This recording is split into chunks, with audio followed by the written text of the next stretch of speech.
hello, and welcome back, y'all. We are very excited to be here with you tonight. We are the Rollers of Fate, and today we will playing our modified version of Curse of Strahd, Dining in Barovia. Barovia. Oh, we're in Barovia now, right? So we can say Yeah, you Yeah. Barovia. see? How nice. Barovia. You see how they are like? Tonight they know there is going to be no combat, so no one care about the Barovia thing because they know they don't need the inspiration. Damn you! Don't Nah, but worry, we're you gonna we're still gonna be can. searching for combat. Don't worry. Yeah, you can always find it. There is always possibilities. Let's do at the 8 inspiration just to be like as usual. So yeah, so you all have at the 8 inspiration, even Bass because you just came back from holiday. It's fine, even if you didn't say anything, it's fine. Who cares? Eh? All right, tonight unfortunately we don't have Martin or Julia, but Real and Safira will be on the background. You guys feel free to role play them as you see fit. Otherwise, I might do as well sometimes. And please, let's go to the important people. My players, I'll introduce myself quickly. So I am Cisco Blanco, your Tail Weaver and Chaos Coordinator and DM, and I will be playing all the thousand NPCs that there is in Barovia. So I have lists of names here. And please, who wants to go first? Please introduce yourselves and your character, guys. Hi everyone, I'm Tom. I'm playing Sway Silverspear. I'm a changeling and phantom rogue. And yeah, I foresaw overpowered. I don't know, so many things. Let's see if I can use it. And that's me, and I'll pass it to Buzz. Hey guys, I'm Baz. I'm playing Bloodwick Turtle, a barbarian. Uh, who's missed the last few sessions, but hey. Anyways, I'll pass it on to Neil. Hey, my name's Neil. I am playing Liv Starflower, who is a Warforged Cleric of the Grave, and I will pass it on to Mo. Thanks, Neil. Hi, my name is Mo. I play. Who do I play? Cabal the Bloodhunter Goliath. And yes, we're in Barovia and we're heading home, wherever that may be. We'll find out soon enough. And I guess if that's okay, Cisco, I'll jump into the Yeah, please. announcements too. Go. Please take it away, sir. All Thank you. right. If you haven't seen any of our previous episodes before for our campaigns, including this campaign, the Tuesday Candlekeep Mystery campaign, and the Wednesday Eye of Observation, or any of our one-shots, please go to our YouTube channel at Rollers of Fate D&D, and you can catch them all there. Please also subscribe, follow, and tell your friends where to find us. It would be very, very helpful, and spread the word on where they can find our story and campaigns. We have an email where you can send us any messages or gifts or whatever it is, which is at rollersoffate@gmail.com. Sorry, it's rollersoffate@gmail.com. And finally, we have a Twitter channel, which is at FateDND, where you can catch up-to-date news and other D&D related news too. Content warning, as always, this game can be quite gory and stuff. So please, if there is anything that you don't like or anything, please step away and come back, and hopefully we moved on by then. And yeah, that's all. Back to you, Cisco.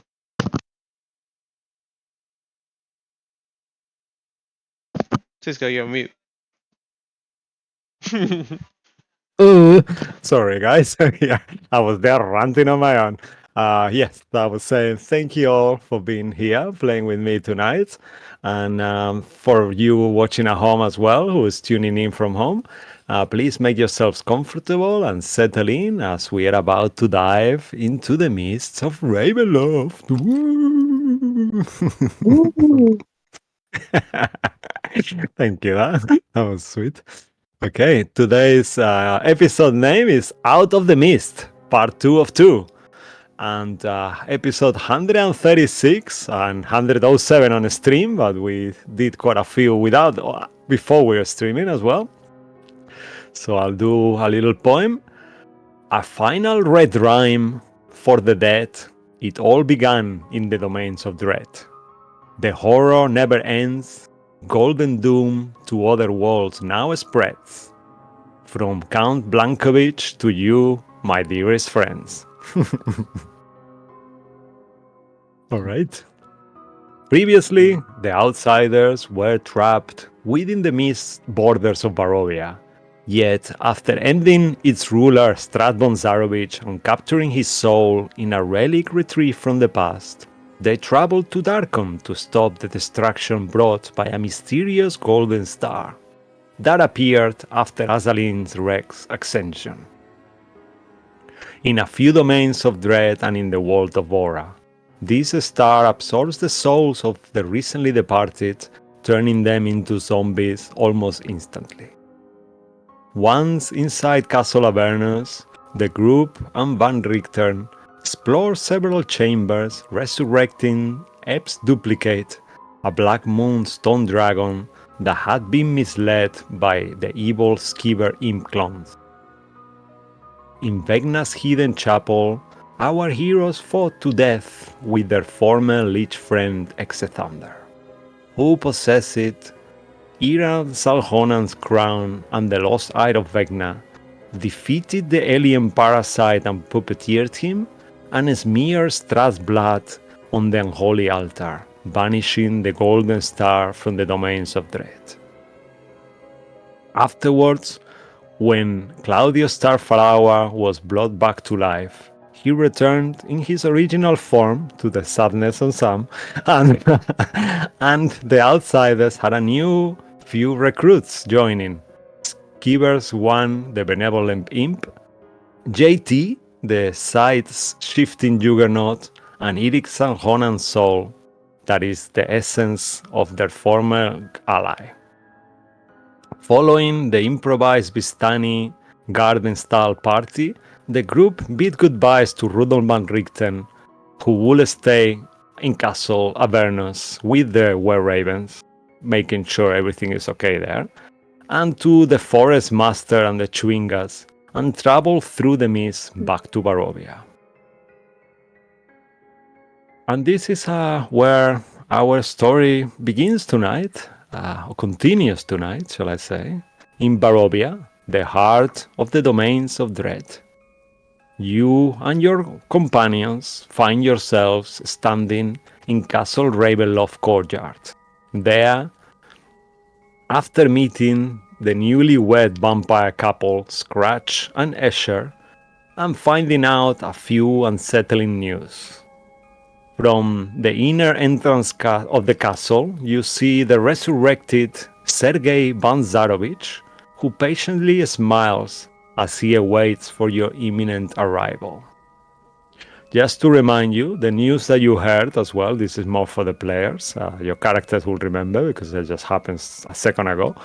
You find out that the new Karsus Spring is near the Crimson Snow Sanctuary, and it seems to be run by Amara and TR, who was previously dead, as you saw some kind of like a creature exploded out of his stomach and burst out and killed him. And also you find out that the Golden Star is now that Star of Doom that you just stopped in the Domains of Dread is in the world of Toriel as well. So you think that now it makes sense that it's also in Lilith's world, so there is something else going on here with these stars. You have a few minutes to discuss. You see that Sergei Van Zarovich assess that you guys need a bit of time, and he just kind of goes back inside, and you see him that he knows that you will join him in the castle in a second. Also to remind you as well, you saw a poster in the entrance, and it seems that the castle has been turned into a hotel that is called Raven's Loft now. Hotel Raven's Loft. That's what it said on the entrance. So yeah, knowing all that, I'll leave it to you guys to discuss, and yeah. This cannot be. This must be some trickery that they are saying. How can they say that they've opened a pond at the sanctuary? It's impossible.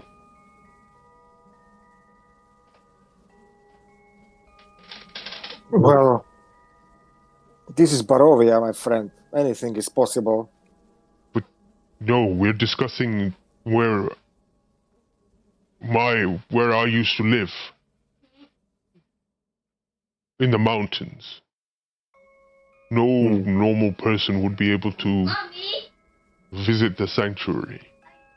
It is a very treacherous terrain. I'm pretty sure your weary legs, Sway, would you probably collapse halfway through the journey. That might be true, but thanks God, someone with strong legs like yourself could carry me on his back, no?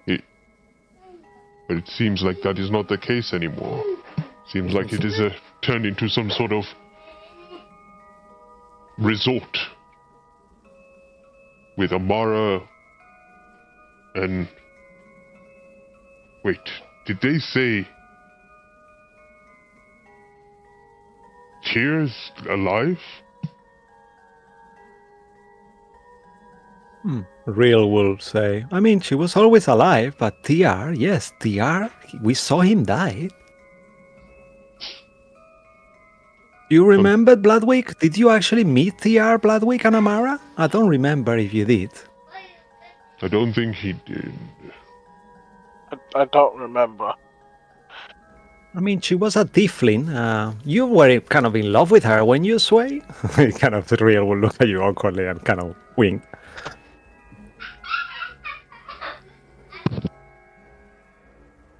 I don't like your tone, Real. What do you mean? I mean, She's it's the love okay. of my life. Yeah, that's what I mean. I mean, you must be kind of shocked knowing that she's there. What is she doing there? And why they say she's a high priestess of Karsus, I don't know. right? I mean, like, Do you remember praying to Karsus and Lilith? I don't remember her worshipping anything. No, this is news to me. Whatever is happening in Torel seems to be what has happened in Aura. This fake information about your deity, Lilith, seems like it's being spread as if there were as if there's only one true version of him, and whatever you believe in is being washed away. Yeah. I don't know, this is getting out of hand. I don't know What as do we well. do? Mainly, I'm really confused because I never thought the time would run so differently where we were to compare to here. Is it true that we were away like for 2 years? It doesn't feel like that. It only feels like a few months. I know, right? But time through the mist is much different from one plane to another. How long did they tell you, Lilith? When we went to Aura, I remember your It was a year and a half. friends. Like a year on something, right? Yeah, it was a year and a half.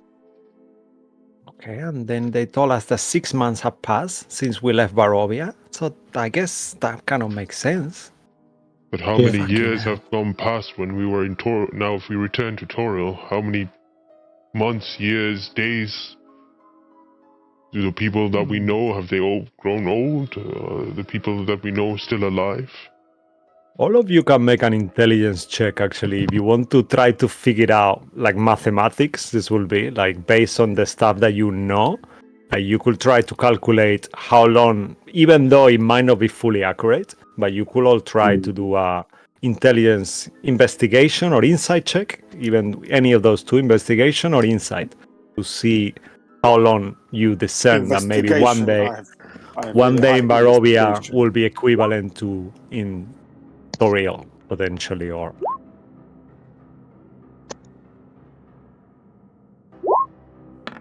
Okay. You can do it too, Bloodwick, if you're cool with that. Either investigation or insight.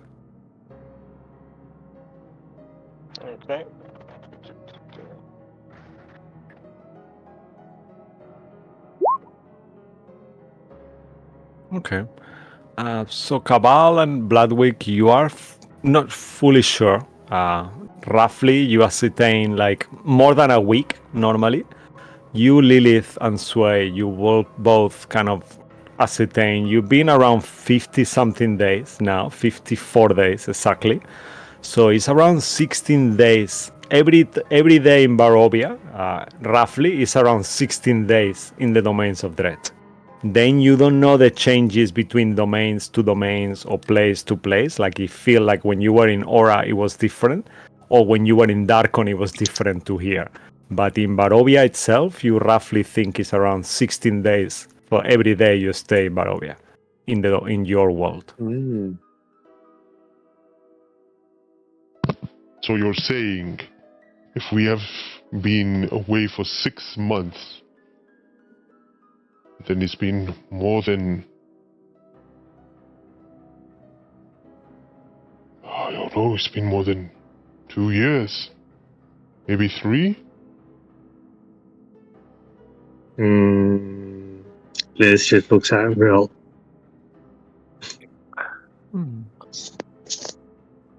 I'm trying to calculate in my head, but I'm looking at Lilith, hoping she's gonna come with a calculation faster than me because I'm not actually like out of that.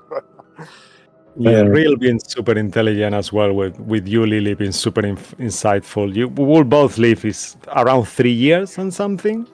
Exactly Wow. unsure, but 3 years have passed roughly now, for sure. So every day you stay here, it will be. So if you stay 2 more days in Barovia, it'll be 3 years and a month.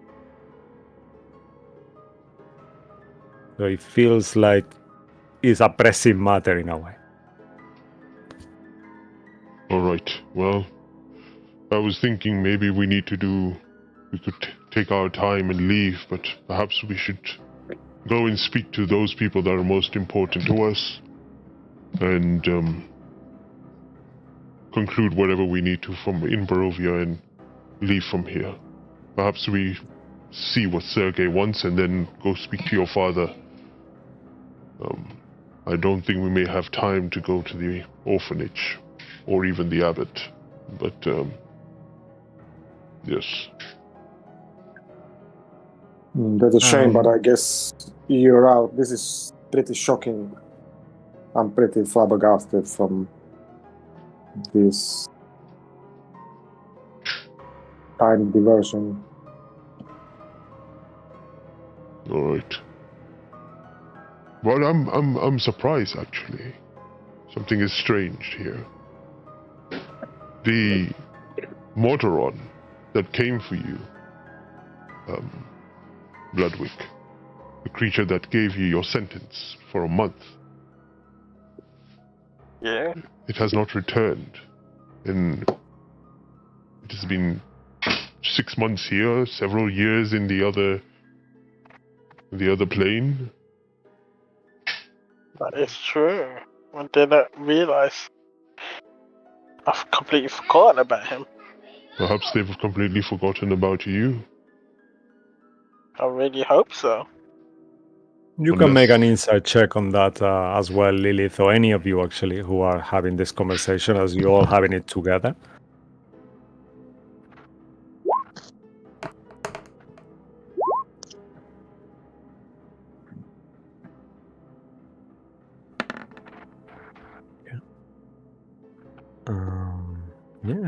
Are you guys okay? So just Lilith and Cabal, yeah? Yeah. Okay. So you both will figure out, in terms of how long it's been 10 days exactly, in terms of days, like physical days. So perhaps you still have 20 days if this date is based on how many days on your life has passed, you know? So maybe the Modrons don't care about the time in the domains of dread. It's more like they are like sun nights and sun and like dawns and dusk, you know? So based on that, you should have 20 more days. Otherwise, you are in big trouble. But Modrons don't forget. They are lawful, kind of like their time is, they are very strict creatures. So you gather that's probably why.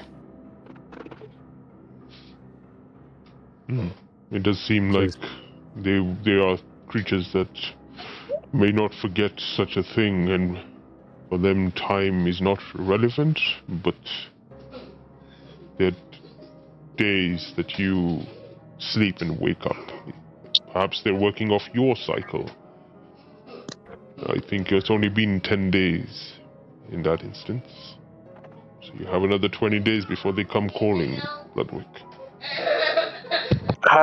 See. We shall see. Should we go party? Is it best time to go by? Do we What do not you have mean much to party? do? Are you crazy? We just beat Barovia, you know. We beat what's his name? Excellent. Exithander. So we need to party, innit? Drink, eat. As you say that, you realize, you remember Swag. The thunder is the corpse is in your bag Yeah. of holding.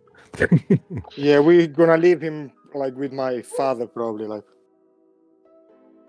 if we won't have time. Perhaps my father could go to the Under Temple.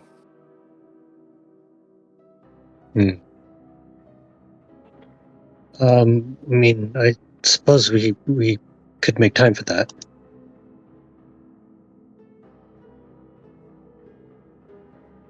Or not, we don't have to. We shall have to see. First, let's go see what Sergei has got to say and needs from us. If it's something of niceties, maybe we can just forego that and tell him we have pressing matters and we have to leave. Alright. I'm going to head inside whatever this hotel is now. Right. So as you start walking with your entourage of companions, you have the new Claudio, you have Skivers, the blue little imp. You have this miniature at the moment, your new JT, that is your new Juggernaut, that at the moment is on mini size, if I remember correctly. Will it be in your pocket, Lilith, or in your shoulder, or where will he be actually? I think I said I like the idea of JT on top of sing on Claudio as he flies around. All right, awesome. Yeah, so you have him there. He's kind of like Claudia has him like maybe like in a little Bjorn, you know, like a baby Bjorn. He's got like a little kind of wrapped up around himself, you know. So he's just there on his kind of standing there like a baby, like a little toy thingy. And yeah, he's there as well.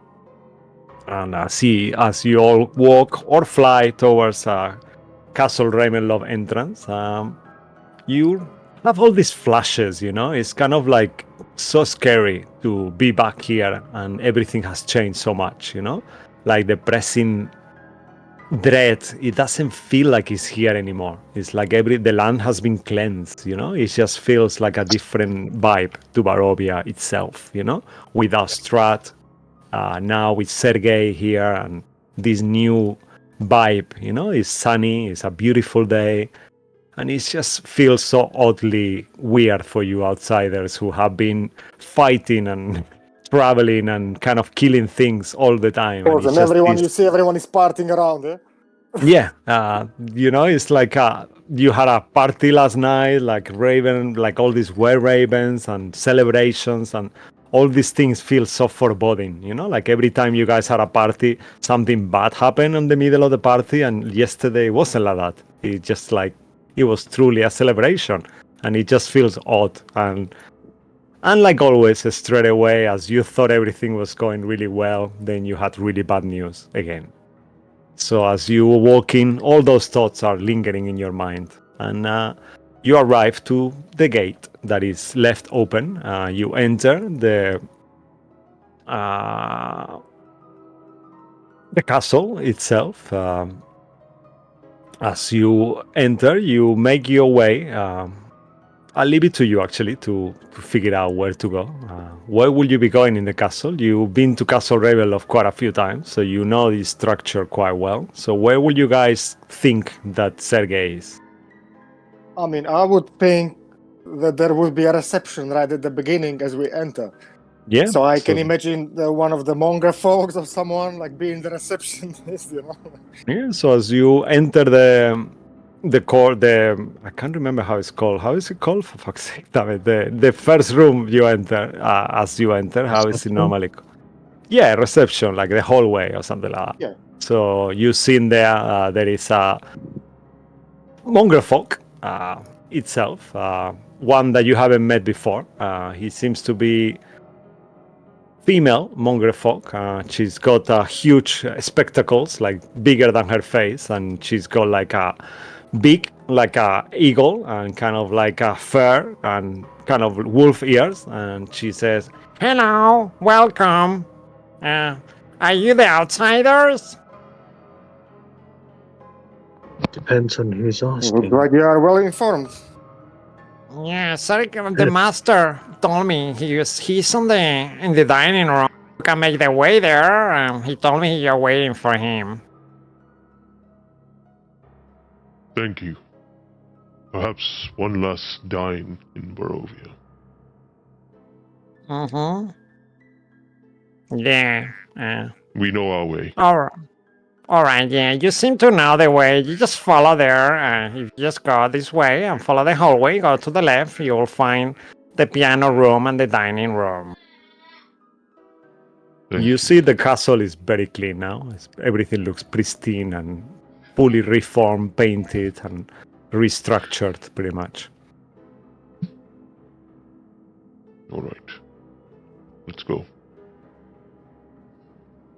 Right. You pass the desk and go to pass a couple of rooms, as you remember, the hallway, and make your way. And you enter once more the dining room where the large organ is at the back. You see this is the room where you had the dinner with Strahd, the first dinner, and that it was kind of like a bit of a disaster in a way. Ended up not that well. And all these memories kind of like come to your mind straight away as you enter. And just yes, you will imagine Strahd being playing the piano, the organ, a kind of sad tune. You find dressed up very similar to Strahd, with a kind of like a black cape, blue and red clothing, longish hair, and he's playing the organ as you make a few steps entering the room. He turns around and, freakily enough, he looks so much like a Strahd, but a much younger version, like when Strahd was, when he was rejuvenated by the moonstones. And he stands up. "Oh, this is so strange to see you guys with this new body of mine. I've always seen you being a ghost. Welcome." And he approaches you all and starts shaking your hands. It does feel super weird. You see him only as a ghost. Never see him for real. And once more, he shakes all your hands if you allow him. Yeah, of course. It's a pleasure to finally meet you in flesh.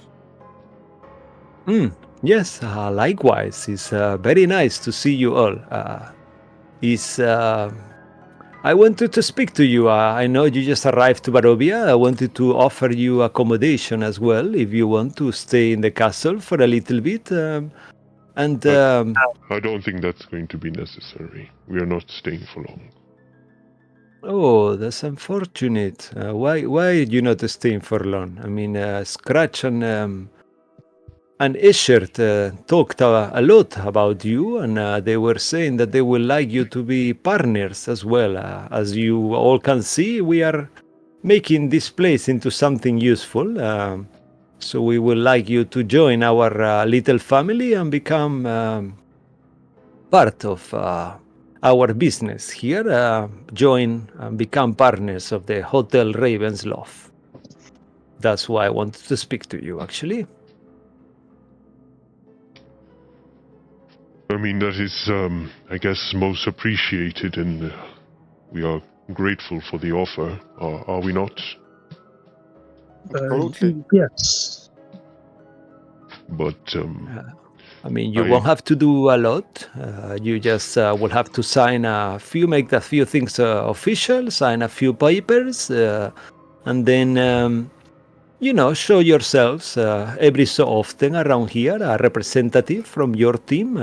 We could sign the contract as the outsider, so as long as one of you kind of comes every few months, that will be fine, and that way you will just be collecting the whatever money we make, and we might call you if we need any help, security, different reasons.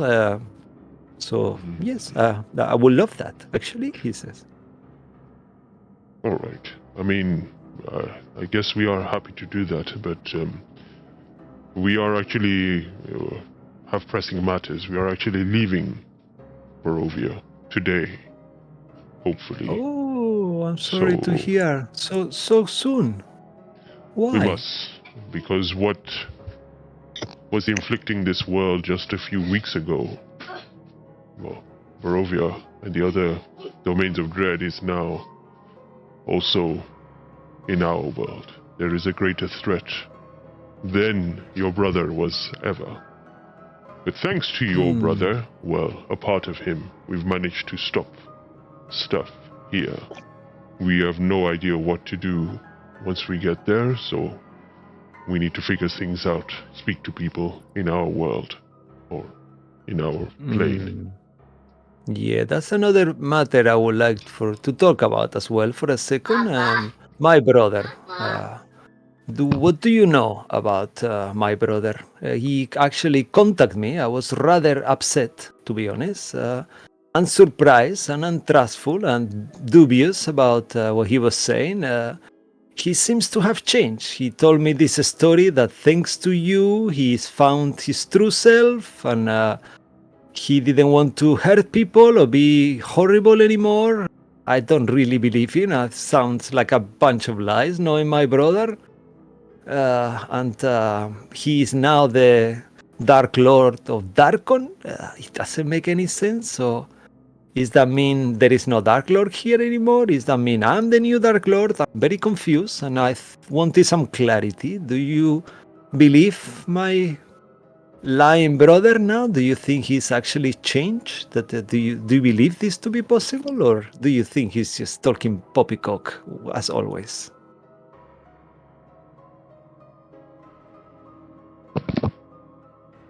I mean, I have my own opinions, but I'll let the rest speak first before I say anything.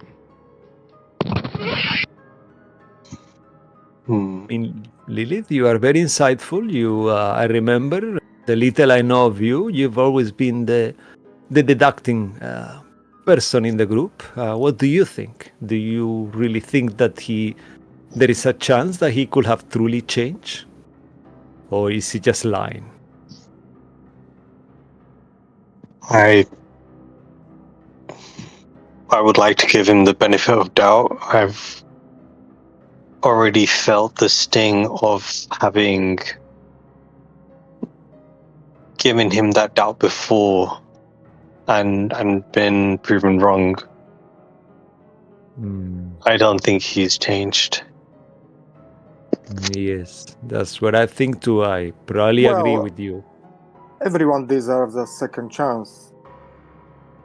Perhaps after all these centuries, he came to senses. Just the truth will come out eventually. If for now he's not a threat, we should feel happy that he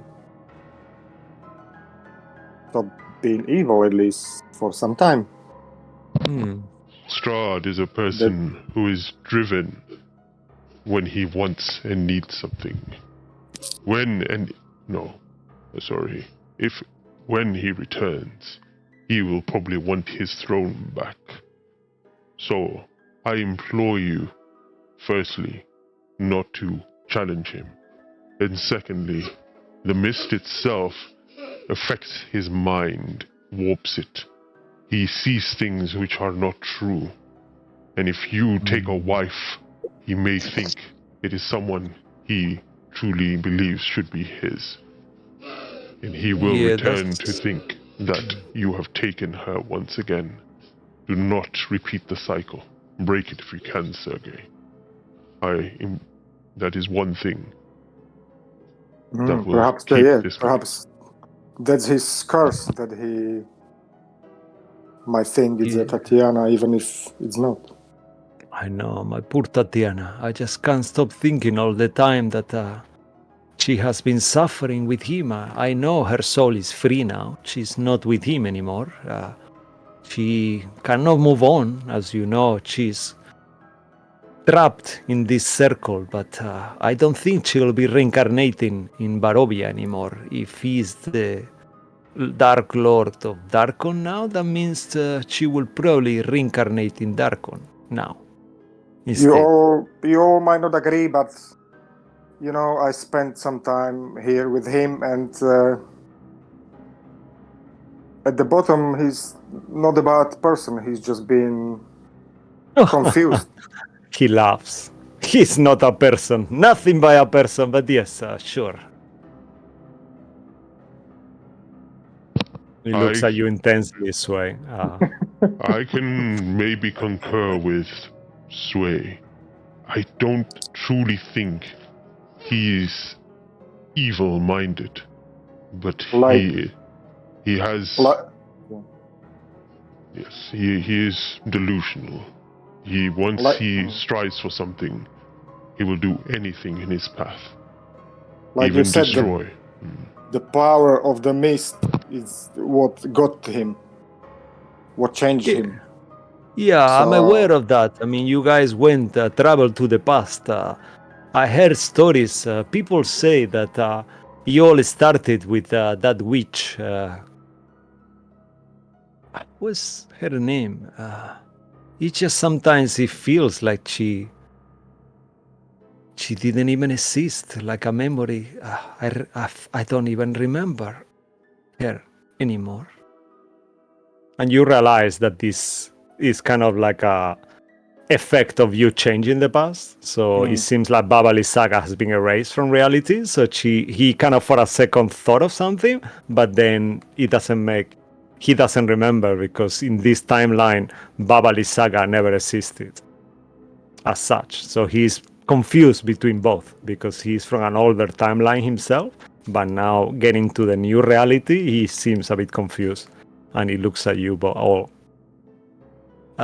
Anyway, something like that. The dark powers spoke to him, offered him to be a vampire. Then he became a dark lord. Anyway, it was his choice. He's a greedy, crazy monster.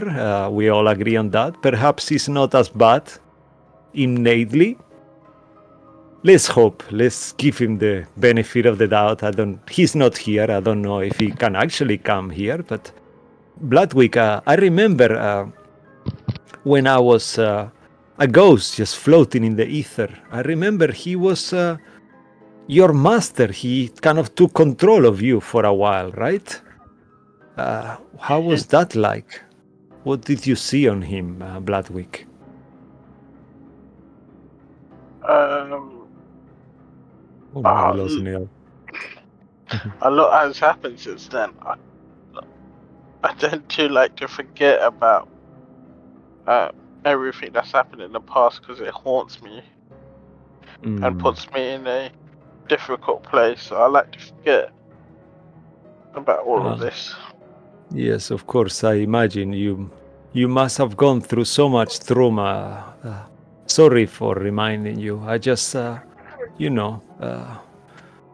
him controlling you and dominating you in that way, there is always like a connection between you two that it will still remain there. Okay, I don't feel any connection right now, and not for a long time. As you say that, actually, make a wisdom saving throw. As you feel, oh no, you feel this kind of cold chill coming from the bottom of your spine all the way to the kind of back of your head. And for a second, you feel this same feeling that you felt when Strahd was controlling your mind, this kind of like lack of control, like he's just there. There is only hatred, there is only domination, control, greed. And for a second, you feel this right away. but things are different.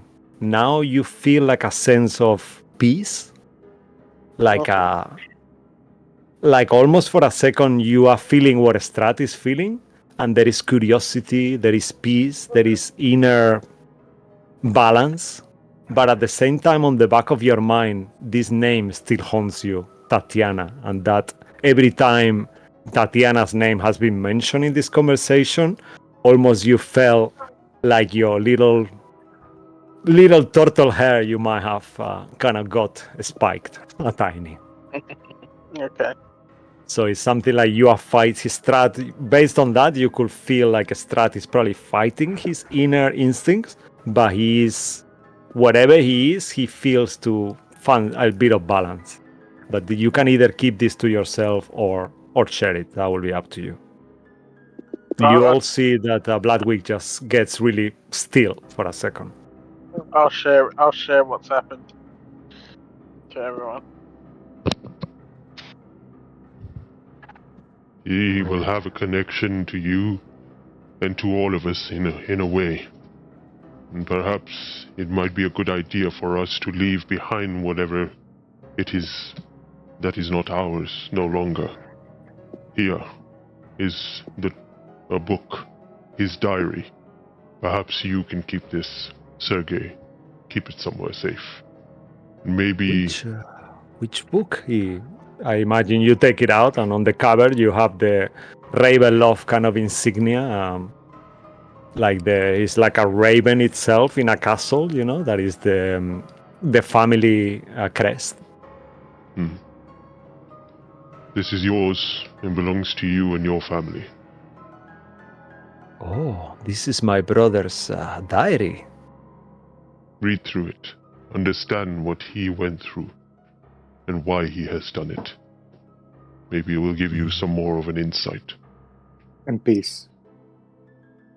And no, speaking of peace, perhaps, Sway, you can return the sun sword too. That is their heirloom. I mean, Sergei will look at your sun sword, Sway.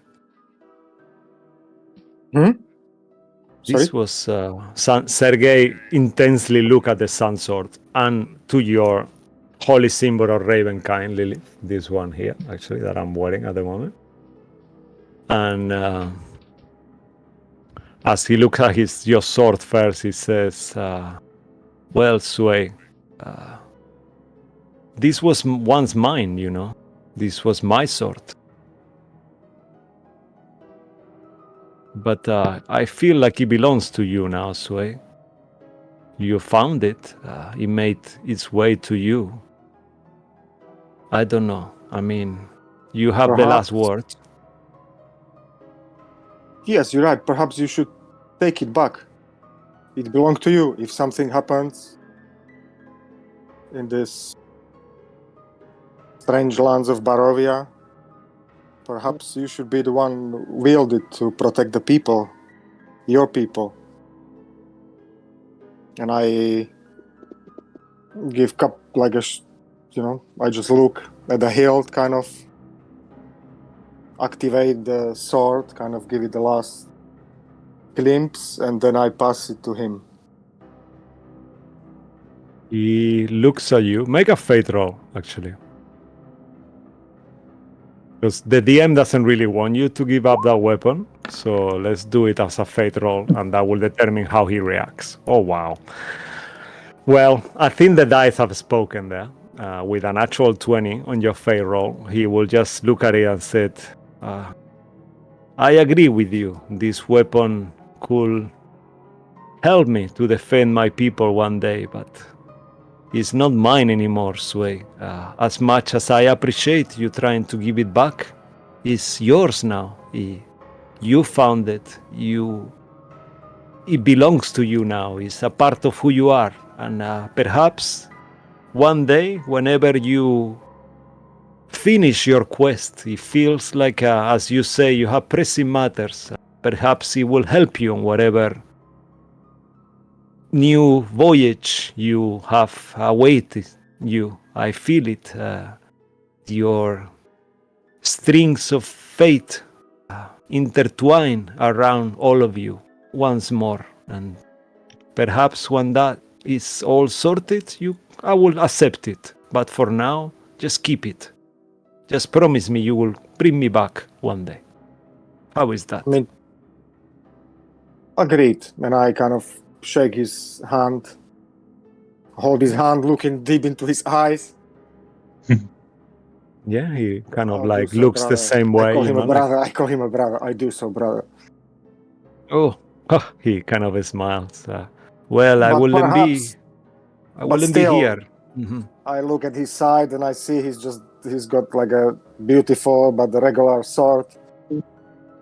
And I reach on my back. I have the other sword, which is the Worm Ender Emerald Blade. So Ooh. that's the one I give him. At least he has better. Yeah? Well, that's very kind of you. Thank you. Thank you so much. Actually, I think we may need that one. It's too late. He looks at you. He looks at you, Cabal. No. I mean, it's not too late. If you think you will need it, I will hate to take something away from you. It's too late already. It's done. Nothing is done. We have a dragon possibly to fight. We will definitely need that. Well, to make it easier. we fought dragons before without it. Yeah, it's okay, Sway. You don't have to give me anything. He looks at you, Cabal, as he kind of feels this kind of like awkward situation, going on. And No, don't listen to him. Just take it. I insist. listen, look at me. Do you truly believe I'm powerless? I am still Sergei Vanzarovich. My name itself has power. I have power. I feel like the land, same than my brother, flows through my veins. I am Barovia myself. Yeah, sure, I understand that, but the sword that you are carrying on your side is more like for scratching your back. He looks at you for a second, and you actually feel like the room itself almost shakes with magic. Holy magic. I don't know what's happening to poor Neil, but he's coming in and out of the call. I wish Lilith was here because this was where I was going to ask her to do a religion check. Oh, Neil, are you all right there? Hey. Yeah, hi. I was telling, I don't know, there is something wrong with your connection. I feel sorry. Are you okay? Yeah. Yeah. So at this point, Sway is having a conversation intensely whether to give the weapons to Sergei or not. And at this point, as he says that he's the land, that he's Barovia himself, that he has power over the land, the room itself, it has this strong arcane energy, like a holy energy even. Make a religion check at advantage, Lily. Oh, are you becoming a paladin? I don't know. Oh dear. Okay. With a 14 is enough, actually. You feel that he's a very strong, like a beyond out of game, he's a level 20 paladin. He's got a lot of holy power that comes from the Morning Lord himself, and you feel his energy. He doesn't need a weapon. You can feel this radiant, divine magic flowing through him, Yeah. And as you remember from a paladin who joined you before, this companion of yours who passed away and became a vampire, you feel that whatever weapon he wields, he doesn't need the magic of the weapon. He's got his own divine magic to imbue into it. Yeah. And with knowing that, he looks at you again as Sway and says, take the weapon, I insist. And you feel once more this super holy magic kind of like going through him. You will need it. I don't need a weapon. I'm fine.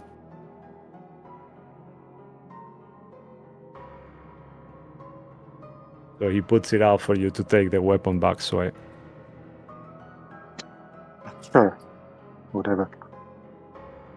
But I'm grateful. You promised me you will bring me back this sun sword. When you bring me back the sun sword, if you don't need this weapon, I'll take it too. I won't say no to you. But for this instant, I feel like, he looks at you, Cabal, that you will need it more than I need. There is no threats going on. A few werewolves, a few zombies, a few ghosts. I can deal with that easily. I don't need the weapon, but thank you. I appreciate it very much. I You done- apologize, Sway, for... I know that you feel bad when you're giving a gift and it is not accepted, but think about it this way. This weapon will probably help save Amara and the people that you care about in Toriel. Once that is done, and like Sergei said, we can return... I will help you return the sword back here, and then you may give it back to him.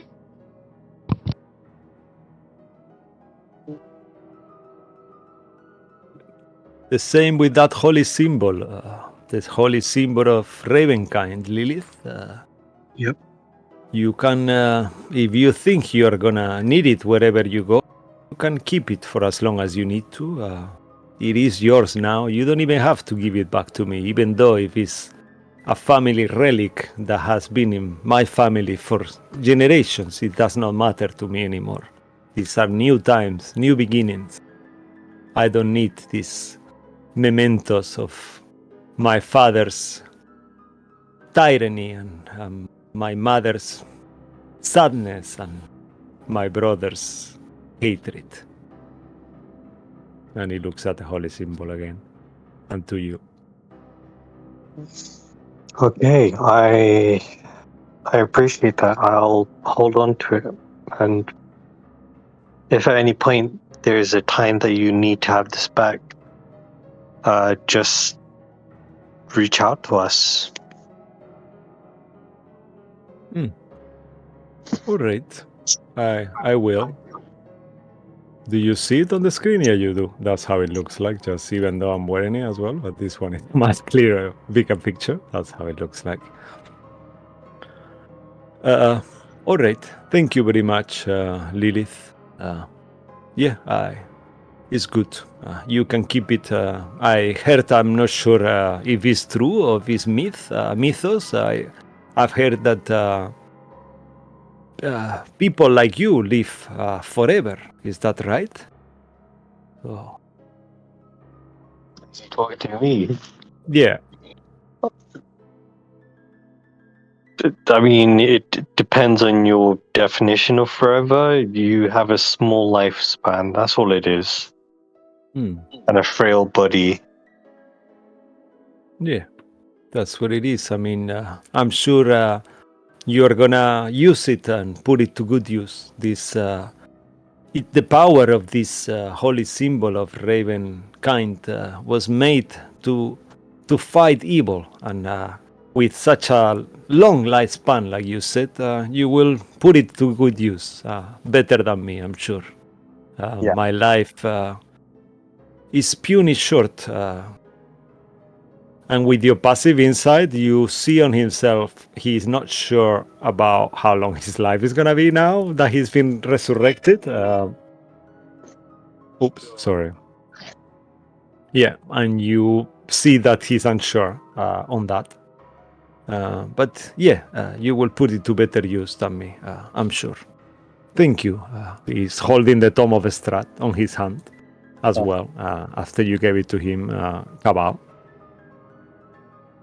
It feels so strange to have my brother's tome, his diary. I'll show it on the screen as well, Mo. I don't know if you guys see it. Oh yeah, you do. Okay, so that's how the Tome of Strahd looks like.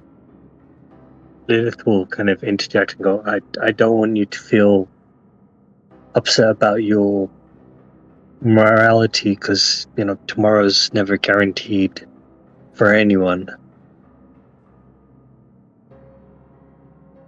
So don't worry about how long you have left, because, you know, you might get hit by a fireball by accident. Who knows? You always speak such a wise words, Lilith. I admire your integrity.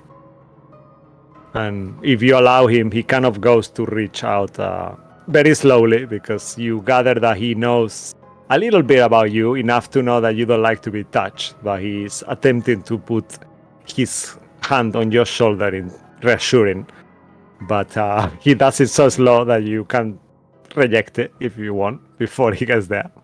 Can I try and judo toss him or judo flip him?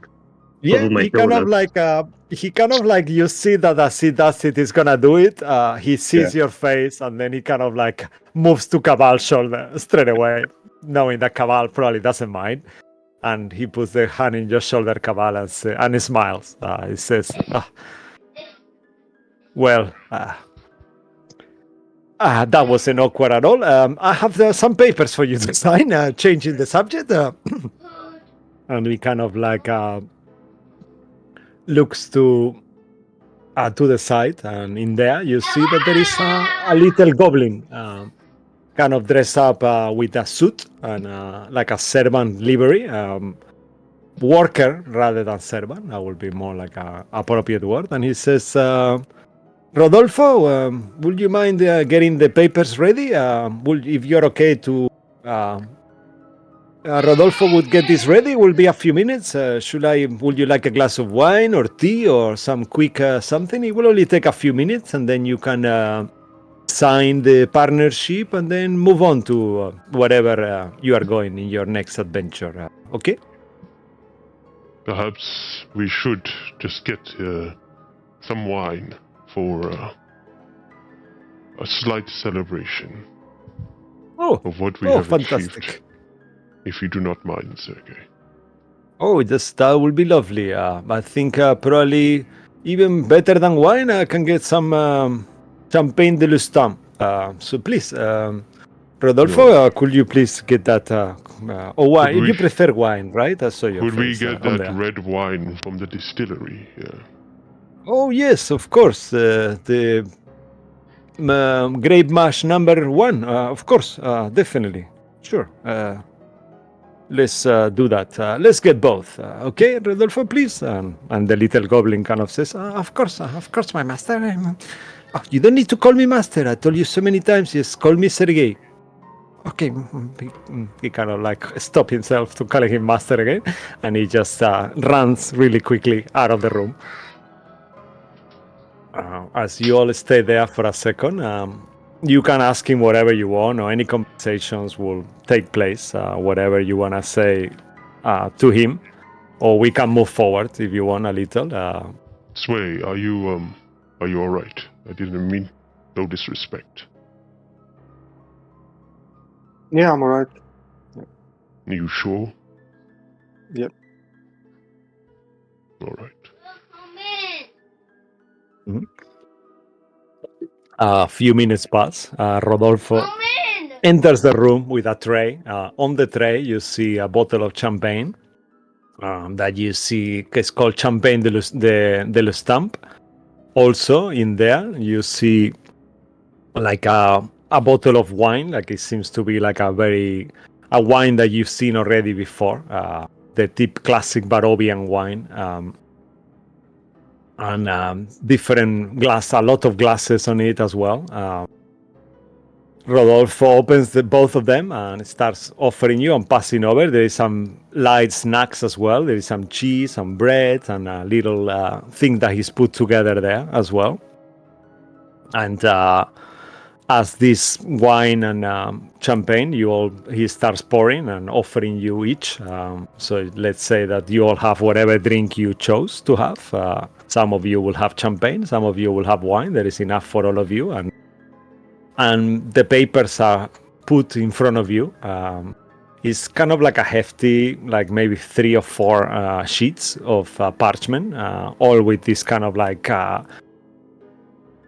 clausule, like a partnership. There is a lot of text there. Any of you who want can make an investigation or insight, or you can just trust him.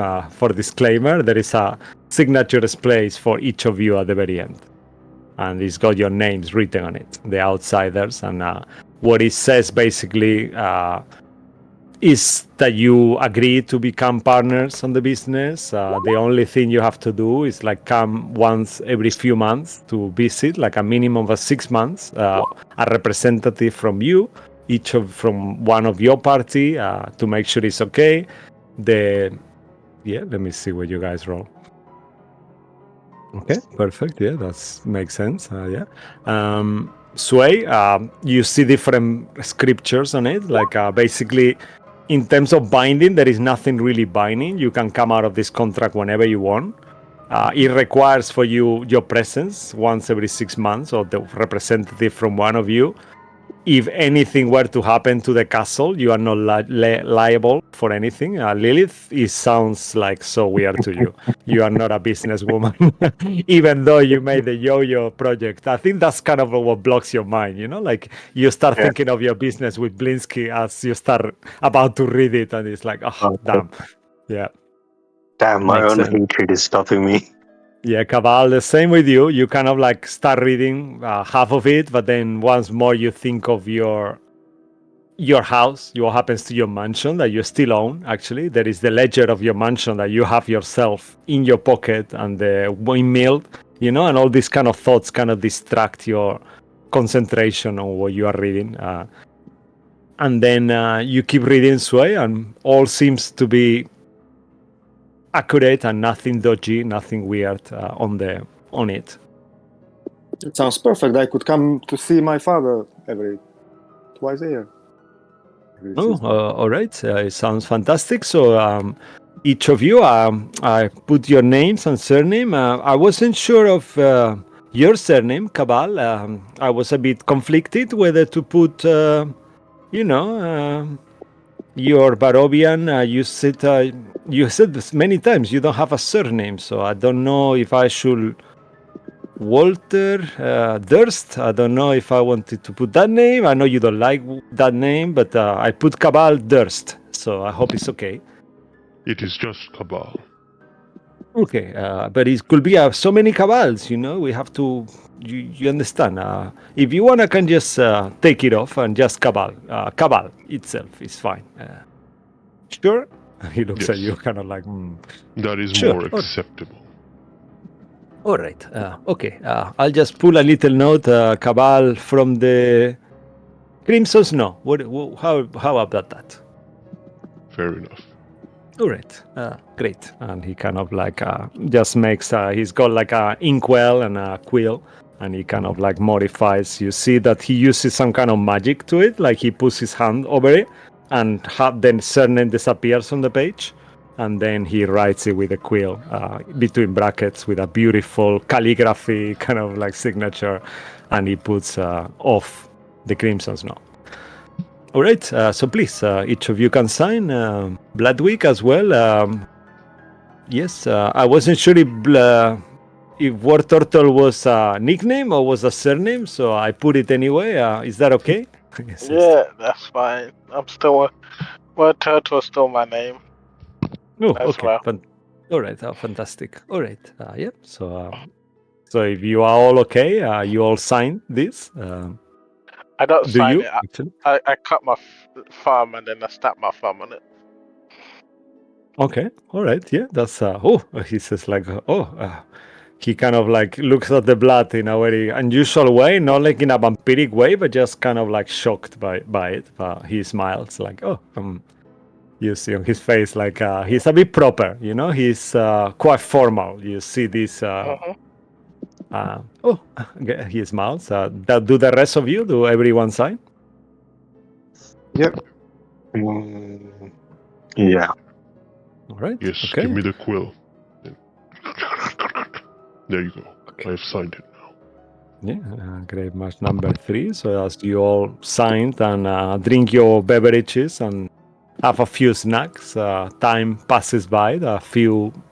A little bit of time. After that, he says, all right, so if you want, Rodolfo and I can give you a quick tour about the castle to see what we've done with the rooms, the catacombs, and everything. No. We do not have time. We're actually looking for Sway's father. Oh, Father Lucian Petrov, yeah. Do you know where he is?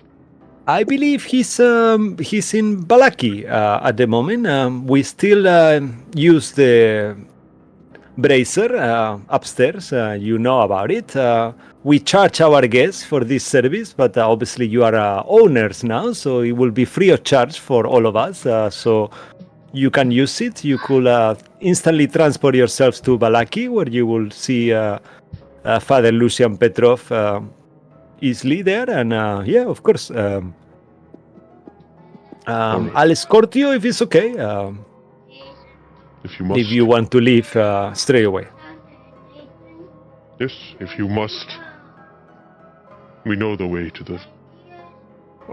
Sure, of course. I mean, if you want to make your way, I'll leave you free. You know the place pretty well. But you will find it rather different now. But sure, please. You feel free to travel up on your own way.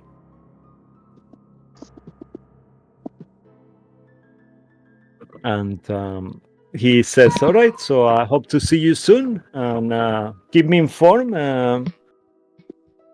Whenever I know you could use some sendings, right, Miss Starflower? So please don't be a stranger, okay? Okay. Take care, Sergei. And remember, All right. heed our words. Mm-hmm. Yes, if I need anything, I will, of course. And thank you very much for the Tom, my brother's diary, and kind of puts it on the table there. And the offers of the weapon, I felt it was a very nice thing of you to do. But yeah, farewell and Godspeed. May the morning Lord be with you, and his light shine upon you in every day of your life. And he looks at you, Lilith, with this kind of face, like, I hope it's not offending her faith, like as he says that. You see on his face, and he just said, okay, so I have a few things to do, so I'll leave you here. You make your way whenever you're ready. See you later. Rodolfo? And Rodolfo kind of like follows him like around, like, oh, okay. Sergei, and he kind of like goes behind, and they both go from where they are. You guys are on the ground floor of the castle, so Sway, they leave. Are you excited to see your father? Of course. It's been a while. I hope he's okay. I mean, I'm sure Sergei would have said something if he wasn't. He's in Yeah, I'm sure he would. You have your cousin there as well, right? Well, things might have changed. We'll see once we get there. All right. When we get... I can't remember what color that we need to ignite the cauldron to get to Valaki, but I'm sure there's instructions there or someone there to guide us. So who would like to lead whoever wants to lead the place, make a survival check at advantage or history at advantage. One of you will be, or you could do it all as a group, survival or history as a group check, just to remember the way, because it's been a while that you guys haven't been on the castle. I know the way. Let's go. Oh, no. Okay. All right, just give me 1 second. Let me find the brazier as well in the meantime. Okay. And just tell me what you roll. I rolled a survival 26. Cabal has rolled a history check 26. Oh, nice. Okay. All right. Let's see. We rolled a 26. Okay. Wow. Fucking hell. You guys are on the roll as well, because if you use your... you can have advantage, Bloodwick, because you have the navigator's tool. So we do it in any survival. Even if you're not outdoors, you can still kind of use your north and the stars knowledge and all these different lighting and things to guide your way. All right, so that's all of you get pretty good. So you all start traversing from the room where you are, you go exit going east. In there, you enter in a hallway with these 4 pillars. Where you remember on the past, there is these stairs that communicate all the floors. It's like a spiral staircase going up. From there, you start going up. You go up 1, 2, 3, 4 floors towards the bracer room.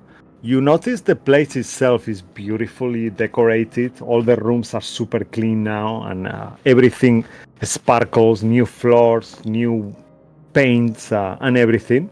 You keep going up until you are around fifth floor.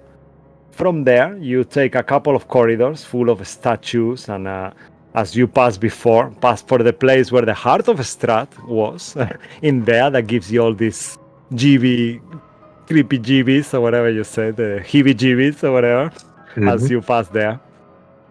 And then you get to the bracer room, brazier. In there, you find all these different gems once more. And I wasn't so not prepared for this one. 1 second, please. Hold on with me.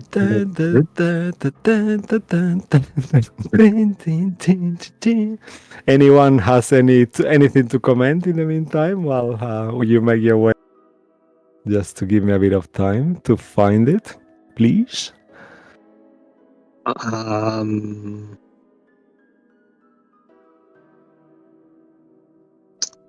So, pineapple.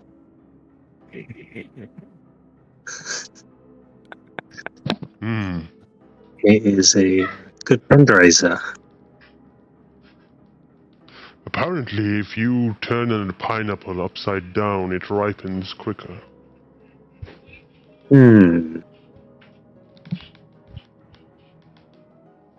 Apparently, it also tastes very nice if it is in a rotisserie with cinnamon.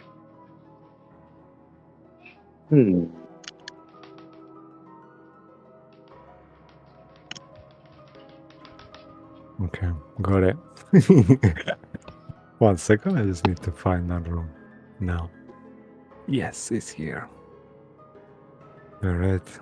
I mean, I wouldn't recommend anyone, if anyone ever wants to holidays, to come to Castle Hotel Ravensloft. Trust me, you will need a guide every place you go, because if you don't know this place, you will get fucking lost big time. You see this beautiful brazier, one more in there. There is like a room with the two guards. You see these 2 statues, huge statues there. And in there, next to the statues, you see these braziers with all these different stones on them. Yeah.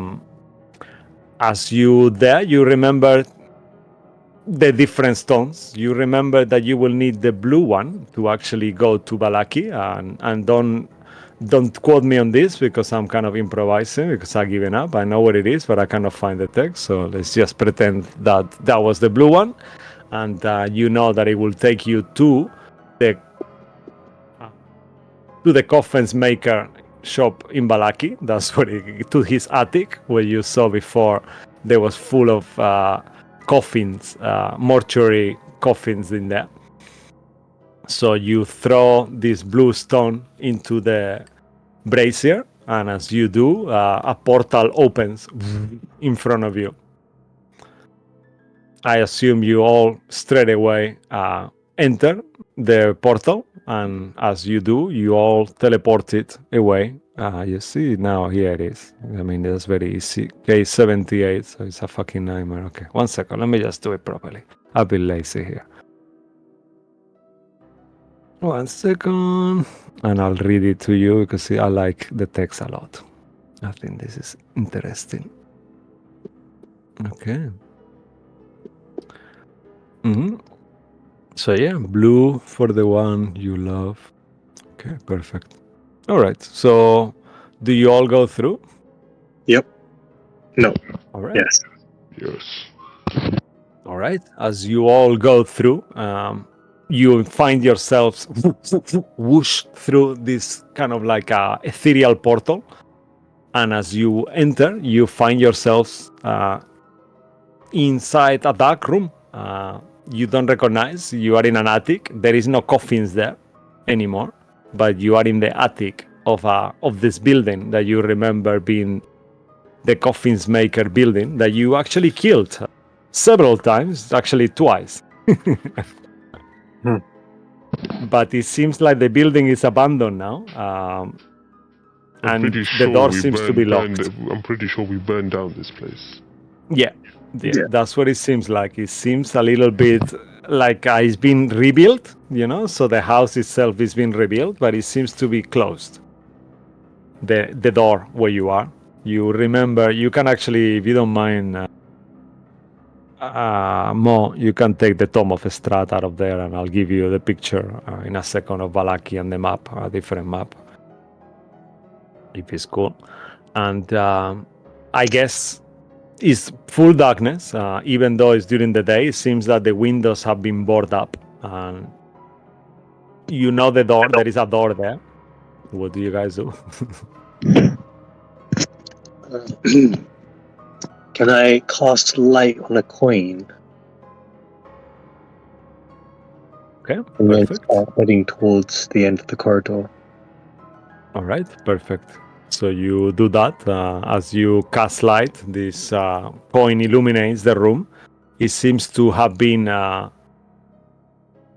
pretty empty. There is nothing. It's all like the structure of the place has been emptied, hollowed out. You make your way towards the corridor. The door is locked.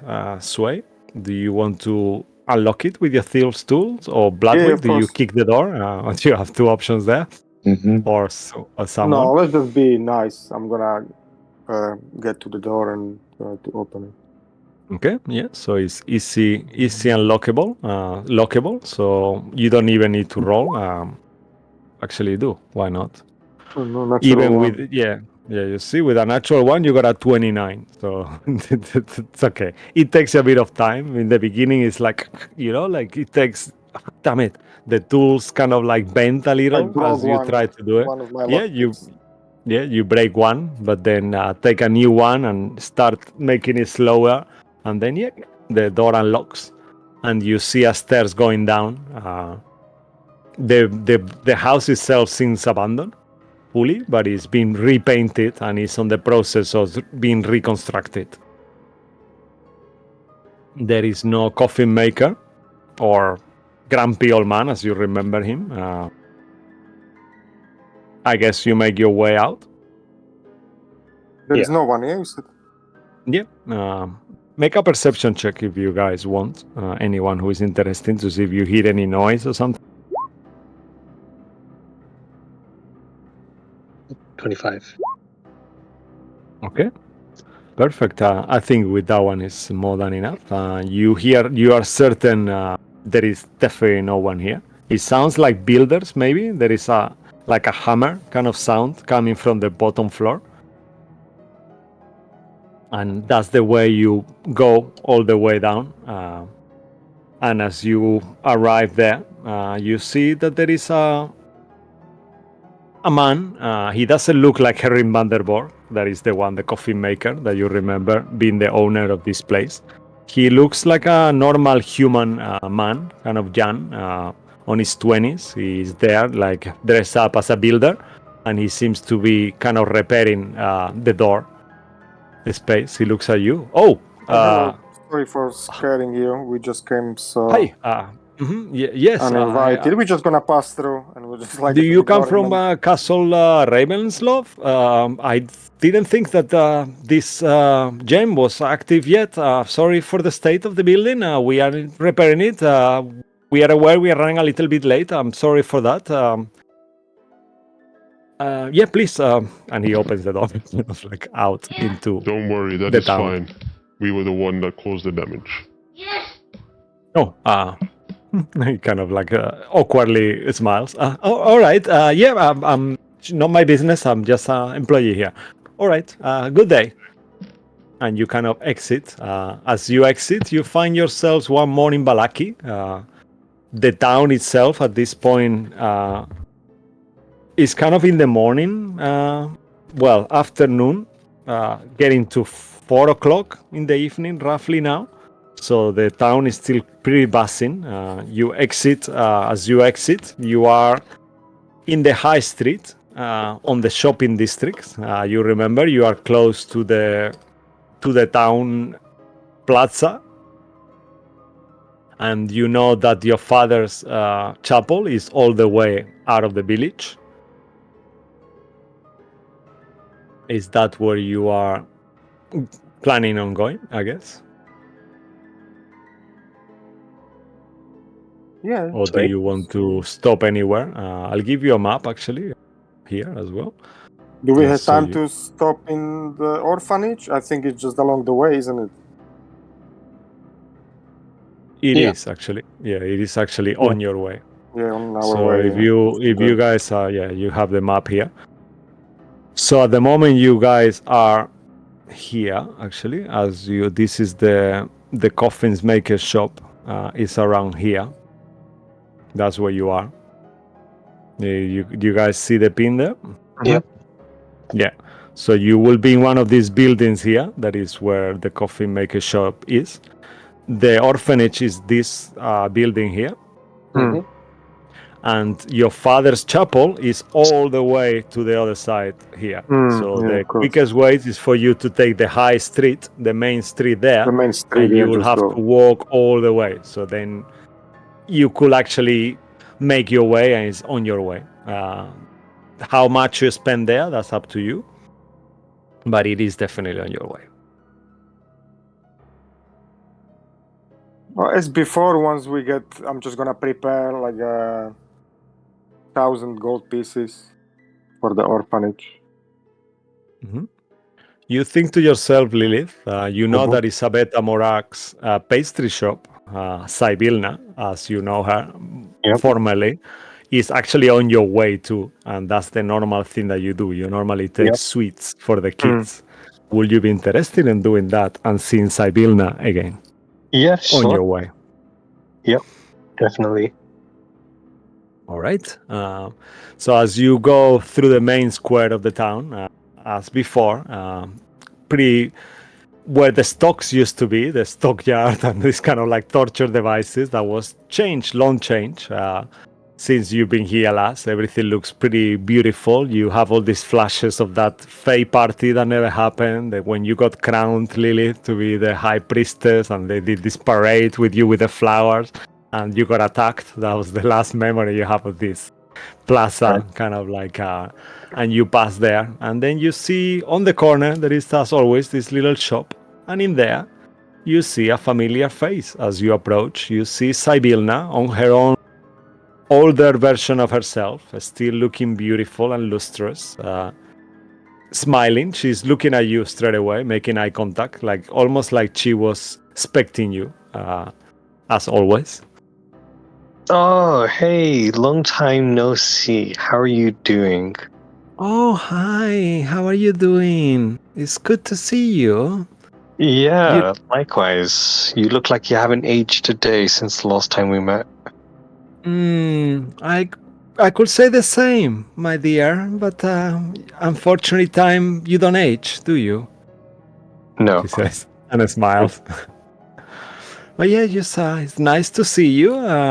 She looks at you, Bloodwick, up and down, and looks towards your manacle.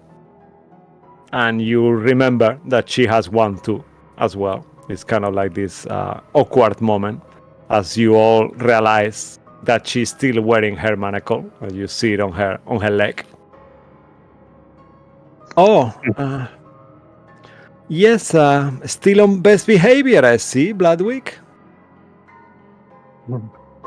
Yep, in my best behavior.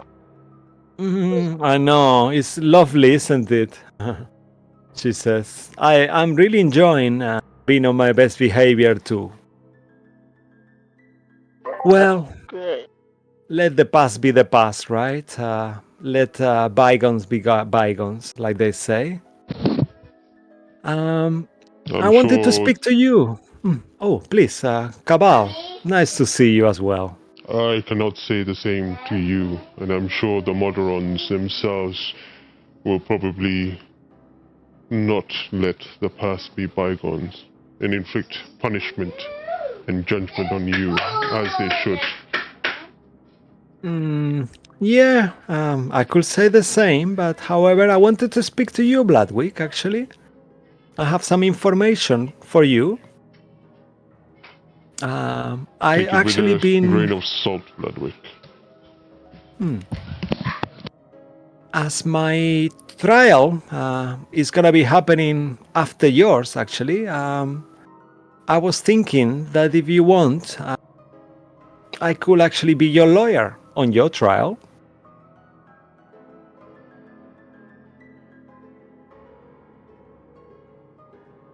I could help you. I could be your defense. My insight checker. Oh yeah, definitely, please.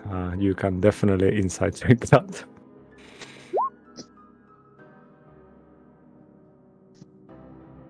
$30. Wow.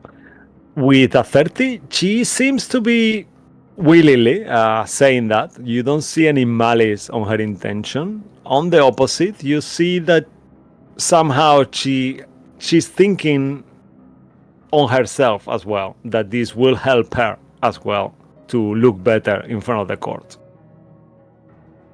And you feel based on that she's definitely do it for her own interest, but she's got information that could help Bloodwick majorly, and she's holding it back. That's why she wants to speak to him. Okay. I don't see why we couldn't use her help, Ludwig.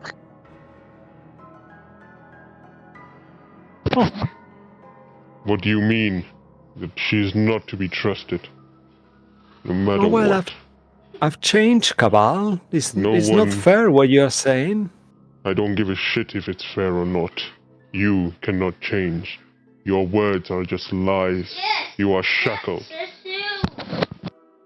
I mean, we all had our bad moments. I'm not a bad person. I was corrupted. The whole thing changed me. I never thought I would be that horrible how I became. I was never like this. I mean, indirectly, it was kind of your fault. You changed the timeline, and with it, you changed me and changed my memory. Fuck me up as well. I'm sorry, my language. And that is good. You made a lot of people suffer, especially in this land. And like I said before, hopefully you get punished in accordance to that. But before you start speaking, Ludwig, you should not seek her help. I know people in a place called Candlekeep. I'm not too sure if you're familiar with it. They are very knowledgeable wizards there, and they may be able to help you if you are willing for a defense and if you need one. But the choice is yours. You may decide to seek her help, but in my opinion, I would advise it. Thank you, Cabal. I think I might take your advice. All right. I mean, up to you. You can listen to your friend Lilith, who is super insightful, or you can listen to Cabal, who hates everything. But to me, it does not matter, really. I just wanted to be helpful. I'm in a path of redemption the same way than you are. And I know who actually accused you, and I know quite a lot of stuff that could be helpful to you. But if you don't want my help, hey, it does not matter to me in the end of the day. So, would you like some sweets instead? Some pastries? It's free for you today. I'm in a good mood. What would you like? And she kind of points to the displays.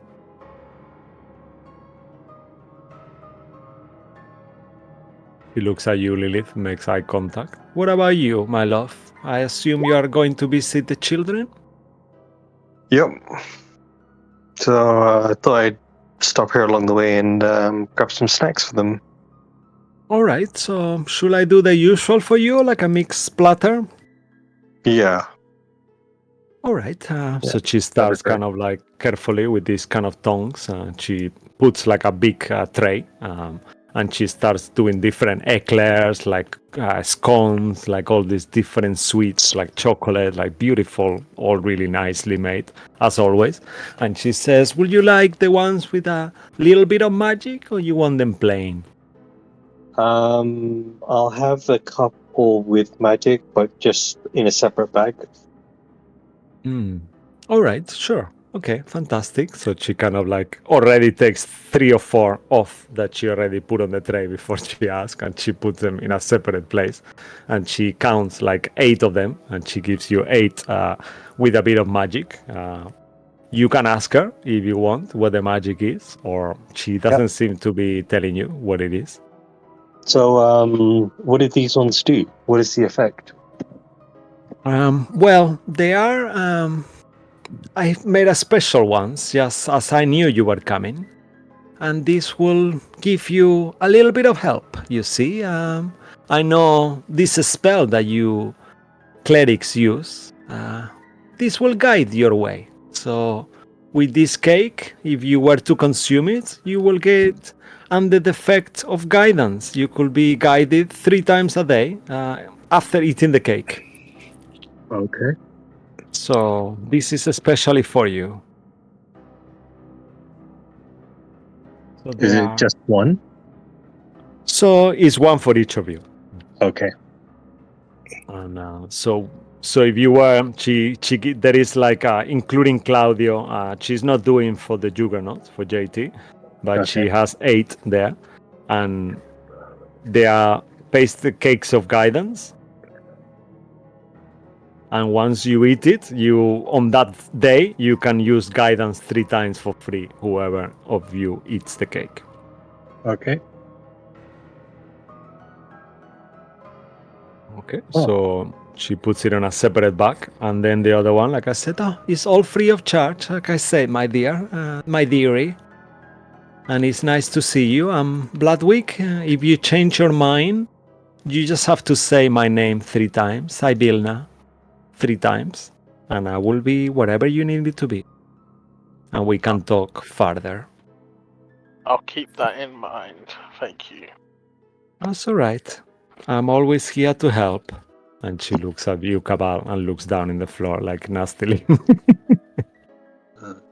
So I whisper Sabina's name 3 times.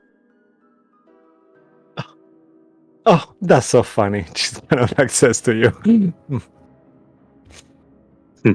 Okay. Please, don't abuse it. Sure, I won't. Kind of like tightening up her belt, like you see that her skirt got loose a little bit, her belt, and she kind of like pushes it up. All right. Good day to all of you. Nice to see you too, Sway, she says. Thank you. Thank you. All right. Good to see you. All right.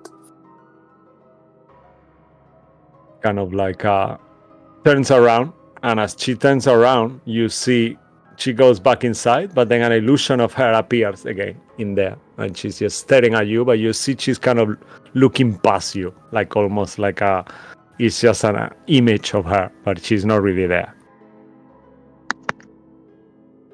I don't understand why we're buying bakery goods from a person who tried to poison the minds of these people.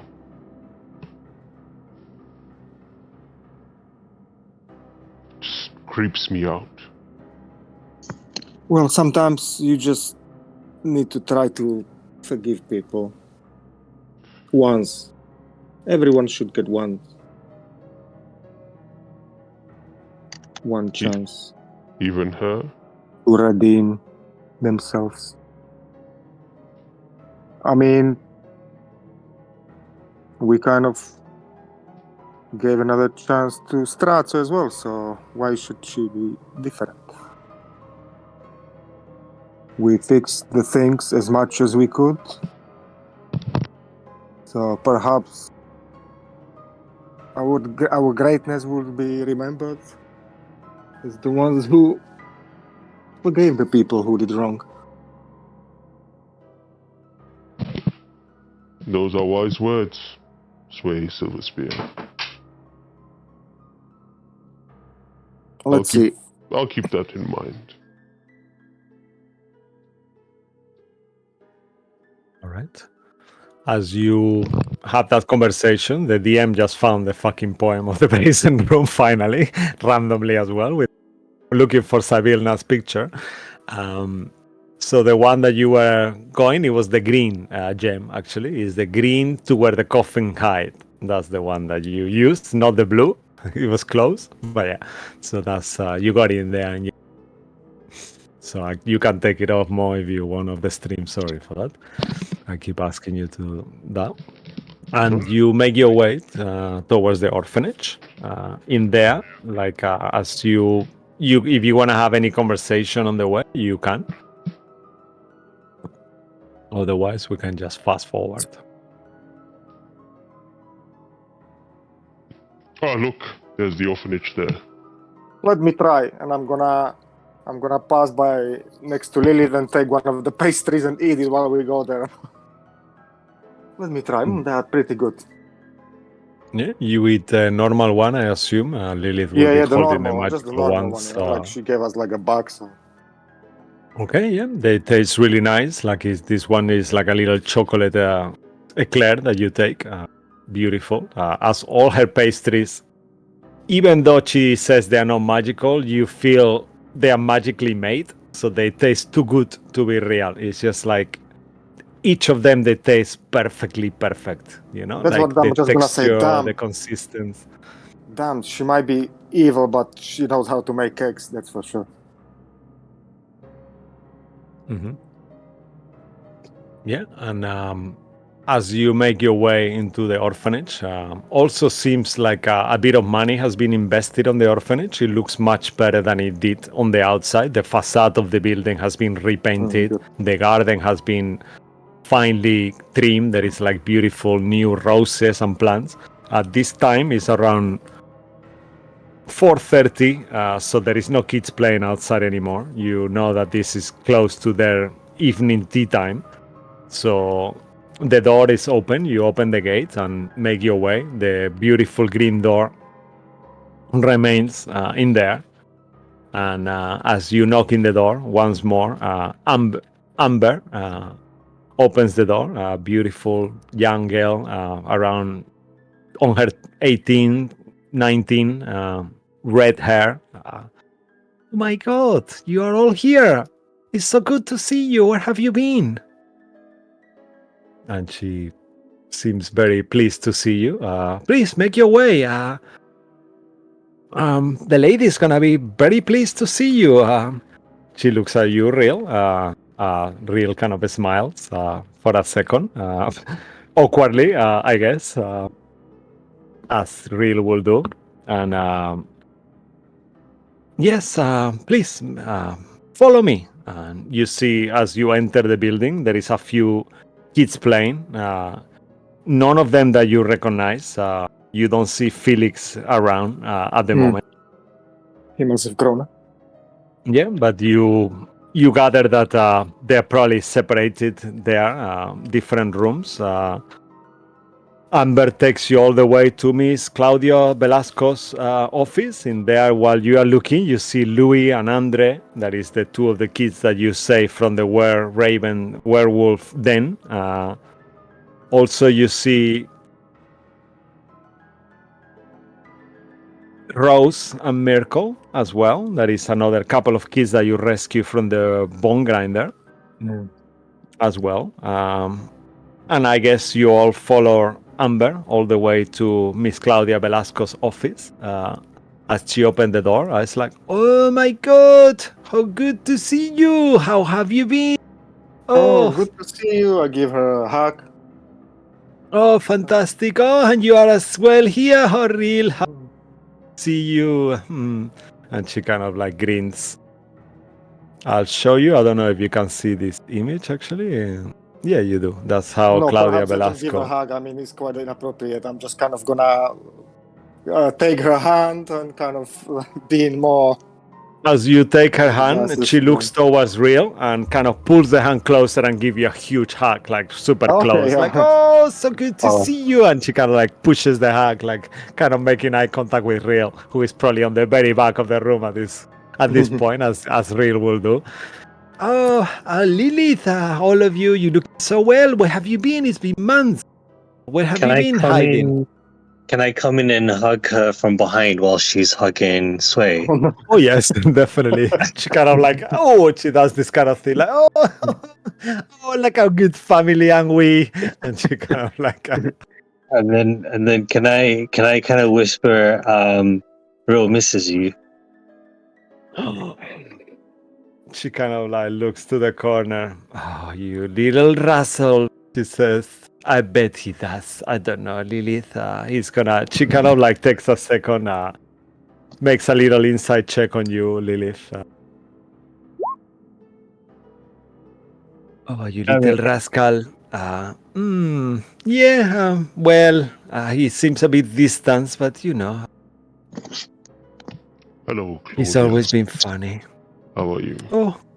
Oh, yes, I'm very glad to see you. Everything is going well. As you see, we How are the spend a children? little bit of money. All the children are good. Felix is going to be very happy that you are here, Sway. He's been asking for you for quite a few times. And Cookie, he seems to be doing quite well, actually. The little animated stuffed bear that you gave to him is actually been quite helpful. He's actually seems to be more knowledgeable than we assumed, and he's actually been in charge of some of the kids as well. Oh, that's fantastic. Yes, thank you. I have no word to thank you or gratitude. Been very lovely to see you all. I assume these are for the children. She looks to the pastries you have there. Yeah, that should be enough. Oh, that's so many. That's way too many.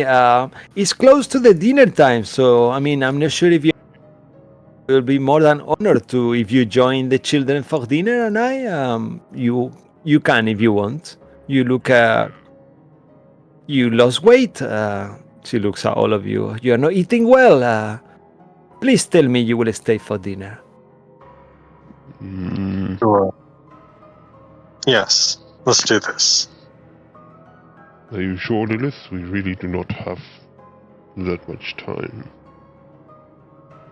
I mean, I'll make it quick. It will be half an hour. You know, the kids, they eat quick. It's not like a formal dinner.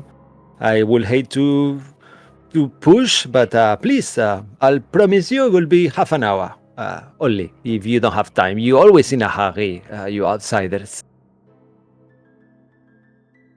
He looks at you, Cabal. Come on. Stay. Look at the others if they agree. Yep. Sure. But as you guessed right, we are kind of in a hurry, so. Cabal, you okay? Half an hour? Dinner? Quick dinner? Sure. We need to eat anyway. All right. Oh, fantastic. She looks at Real on the corner as well. You don't worry. You don't have to sit next to me or anything. It's all right. The past is the past. All forgotten now. So please follow me. And she kind of like takes you to the dining room. You see in there is all the other kids. There is like a bell sound, and all the kids run. You know, like if you remember when you guys were kids, like eating time is like no mercy. You know, like the kids like push each other like almost like savages. You know, as they run in towards the dining hall.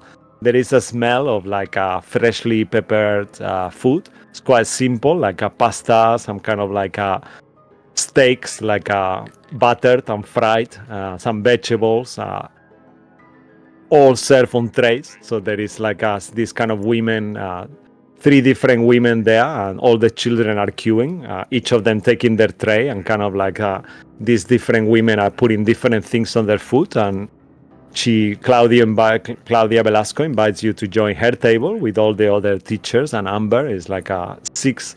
They get a new table attached there. In there you see Felix as well, Sway, and all the rest of the kids, some other kids that you didn't get to see. Some of them you recognize, some of them you don't. And she invites you. I said, do any of you have any food allergies or anything? Organize the trays, otherwise you can queue with the children, whatever you prefer. No allergies over here. No, all good. And I just go straight to Felix with a big smile. Oh, you see that Kind Felix of measure kind him, of like put my hands on his kind of shoulders and measure him. Oh man, you are a real man now. You've grown up so much. Oh, thank you, Sway. So good to see you. You're looking good, man. And he kind of like shakes your hand, like gives you a hug to your leg. You see he's grown a little bit, like 6 months is not that much, but he seems a little bit. Is that a mustache? Wow. Oh, well, almost. Actually, I thought he's like a teenager already, like a 12 or something. Probably. Yeah, he's around that, like on his 12 years old or something like that. So you see that he's got this typical kind of like mustache that is not big enough to shave, but it's not, like enough it's to, like it's in 5. between. Yeah. It's like a shadow, Yeah, his, like 5 hairs, yeah. yeah, like 5 little hairs. He smile like all shy, like, oh, it's so good to see you. And you see he's on his shoulders once more. There's this stuffed bear, brown kind of in color. The bear smiles, looks at you with his kind of big eyes as he kind of like shakes your hand, like goes like that to shake your hand as well. Yeah. Hey, sorry. And he kind of, you notice his voice is really kind of loud, very, very deep all of a sudden. I'm grown too. It's nice to see you, bro. Oh, the voice is creepy, but it's good to see you. Yeah, he kind of like, I'm not eating, so he kind of jumps and he kind of rushes towards the seat, one of the tables where normally you assume that this is where Felix will sit, and he kind of like sits there in the table, kind of waiting. You all get the food on the queue. Nice. You all sit on the table, have a conversation with Claudia Velasco, and nothing of interest. Times goes by. The food is not sensational. Nice, but not like wow. It's just like edible and pleasant, pretty much. If it's anything interesting that you wanna, Claudia, or anything like that, otherwise we can move forward if you guys want. Yeah, let's move forward. All right, yeah. So time pass, goodbyes are said. You see that you remember what happened as this naughty kid was actually stealing from St. Andrew's orphanage, from the orphanage of your fathers. He was stealing for St. Andrew's Chapel, and he invested the money on the place and then ran away. So that's why the place itself looked much better. But that's all forgotten now, and the money is used and spent, and you don't see him anywhere or anything like that. But you make your way out, and No, wait. I thought we go just ahead. finished the dinner. So before we leave, I kind of, as we sit there, I kind of I have some like a dagger with a like engraved like a fancy daggers and one singlet ring I'm gonna take, and I'm gonna give it to Felix, and I told him, well, you are a man now, but don't use it. It's just for if something happens, so you can protect the kids and everyone here. You are the real man here now. Do you want to take this ring? Like it's like a nice ring with a gem. I'm gonna find one that fits him, and I give it to him, and I tell him, you see, if anyone tells you, or if anyone threatens you, you tell him that you are a friend of mine, and this is the ring of our friendship, okay? Oh wow, They should be scared. That's so cool. Thank you so much. Don't swear, yeah? Oh no, I didn't say anything. Thank Thank you. It's okay. This is amazing. Do you give it just to give him him like hug. on the open, or do you actually hide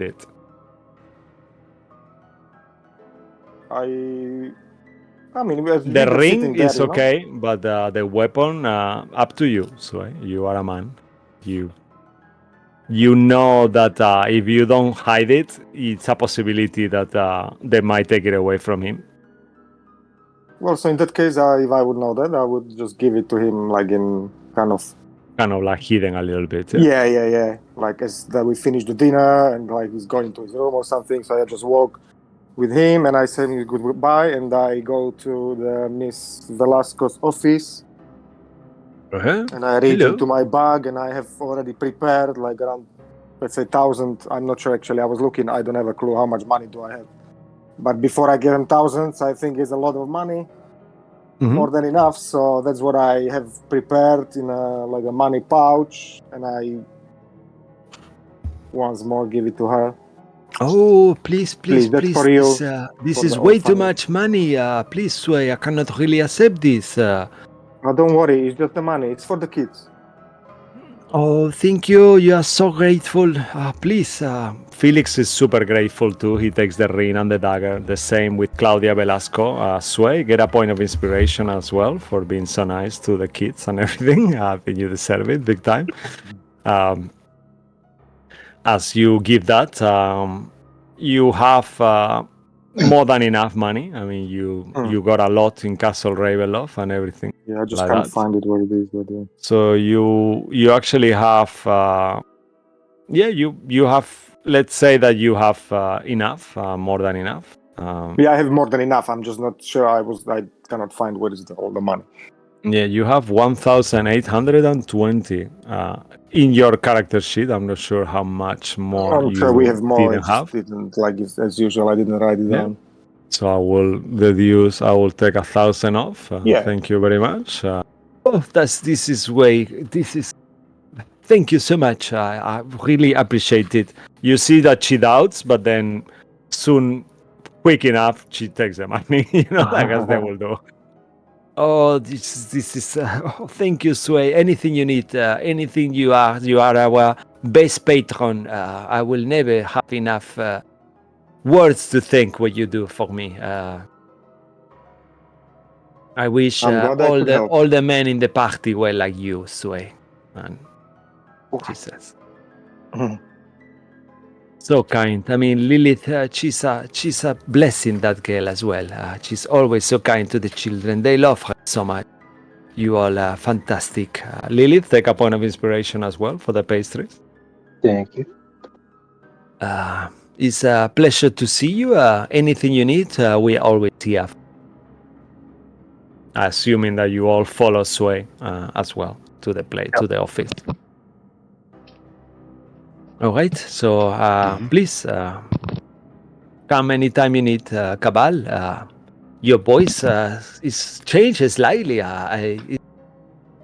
Is that a new thing, or I don't remember your voice being is more sensual now? I mean, it's a good thing, but is that from the fight or something? Something happened to your throat?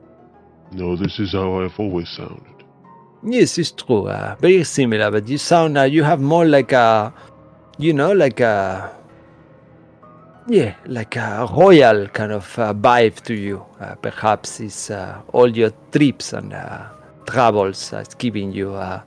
Yes, it's always nice to see you all. And she kind of once more looks towards Rio. Well, Bloodwick, a pleasure as well. So well as well. While you were there, Bloodwick, lots of the children, like always, you have your own group of children that love you as well every time you go there. And even though some of them are disappointed that you are not a horse anymore, half horse turtle anymore, they're still like super friendly to you, and lots of them kind of like play with you and with your shell. Is like a whole event every time you come there. The children love turtles so much. It's like a huge thing for them. Yeah, I like it too. Yeah. And as you guys exit this building, going towards the main street, on the way, Cabal, as you are walking, do you guys want to converse or anything, or should we just push forward towards St. Andrew's church? Let's push forward.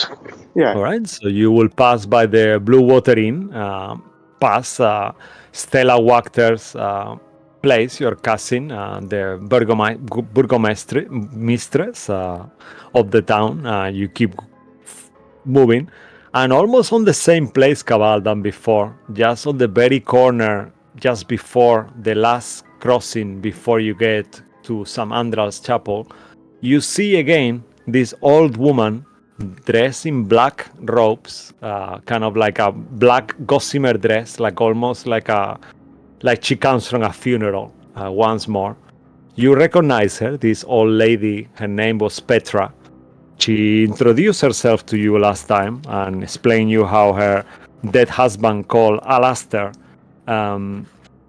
was a huge admirer of you for some reason and an inspiration for him. He died of supposedly of the jellyfish infection with the skin related to this aboleth that you fought inside the Lake Zarovich before. And she comes to you, "Oh, Cabal, so nice to see you." And she kind of stops in front of you, pretty much like blocking your way in a nice, friendly way. It is good to see you as well. I hope you have been faring well after your husband's departure. Oh, yes, my poor departed husband. He was such a lost. And she kind of like, as she does that this time, Lilith, with your passive perception, you get that she's not really telling the full truth on that. What are you hiding? Lilith, be respectful. Oh, she kind of like looks at you and said, "Oh, it's an old woman, really hiding anything. It's a long story for another day. No, you in a rush. I just have a little gift for you, Cabal, from my late husband. He But will you have wanted you already- to have this." You already have given me a gift from before, which came Yes, in handy. But this is even more special than the one from before, Cabal. But why are you giving me this again or now? Oh well, my husband would have liked you to have it. I mean, after all, you've always been close to my husband. And she actually reaches out and touches your spear. As she says that, you've always been close to my husband. As she touches your spear, Cabal, you feel like a surge of magical energy kind of in your back, wherever you have the spear, for a second, like a buzz of energy. Oh, and she pulls out this amulet that seems to be like a pendant of some sort. On it, there is like a red gem in the middle of it. As you look through this gem, is like a golden pendant with a red gem. The gem itself feels like there is blood swirling on it. Oh, this is the gift. This? Oh, this is a blood wave pendant. He will have liked you to have it.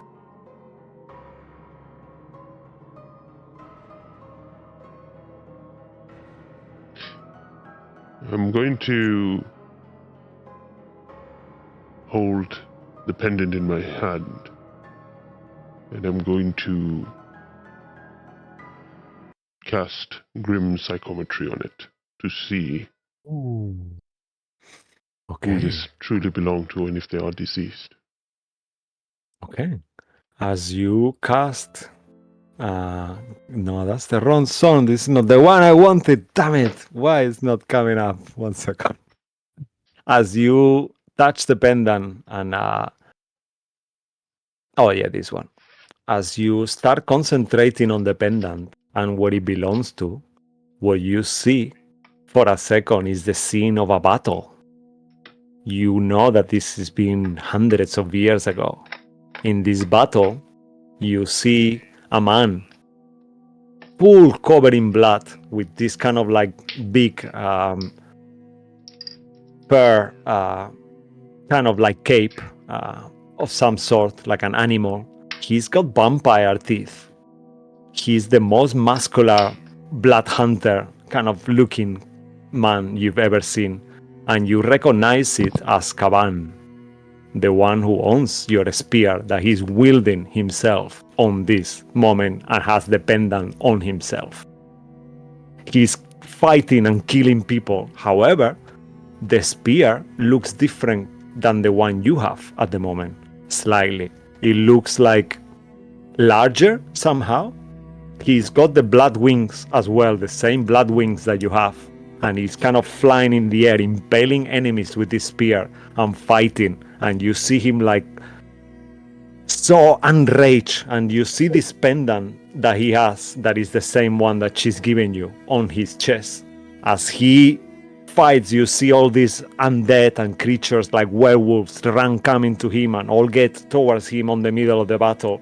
All of them have like different magical weapons and sword. And as he gets, all of them get close to him and try to throw themselves over him with the weapons, you see that he focuses and kind of like punches the pendant itself, and from it blood explodes from the pendant, boom, like a burst of force energy. And as he does, you see that all these magical items that they have kind of like get suppressed. They all start looking at the magical items, and you feel that this actual pendant has just stopped all the magic on them. Like you see all of them turn into their normal form. From werewolf, they become humans.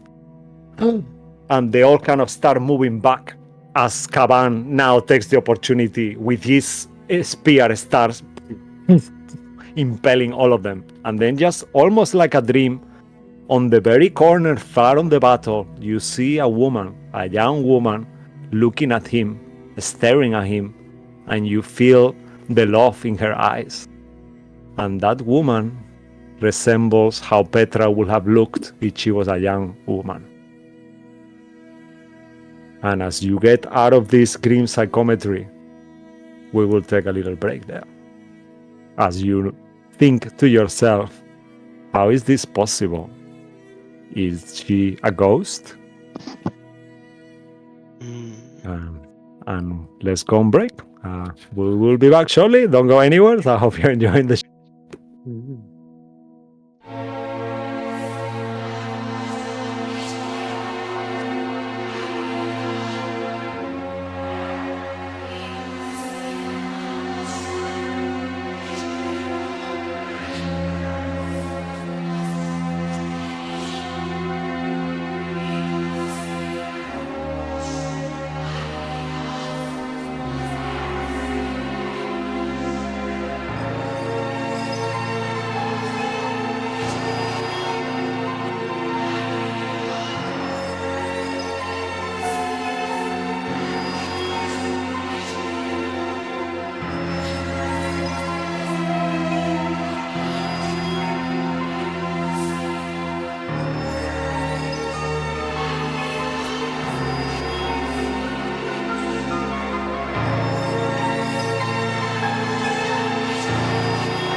right, and we are back. Thanks for watching. Hope you are enjoying the show as much as we are playing it. And yeah, as we are there, this woman called Petra, who has been giving Cabal's gifts before, Cabal just used his grim psychometry and figured out that potentially she could have been Caban's wife or something like that from the past. But it's impossible that she's alive. She will be 500, 600 years old, so something is weird going on there. But there seems to be no malice, and as that happens, Lilith in the beginning saw that there was something unusual about her, that she hasn't been fully straightforward.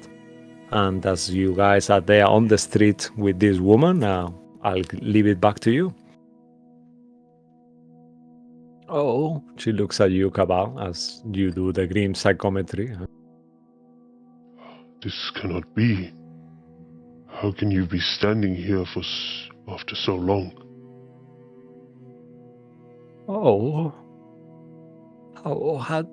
I think it's better if I go. But thank you, my husband would have loved you to have these things, like I said. Cabal. I will not dishonor him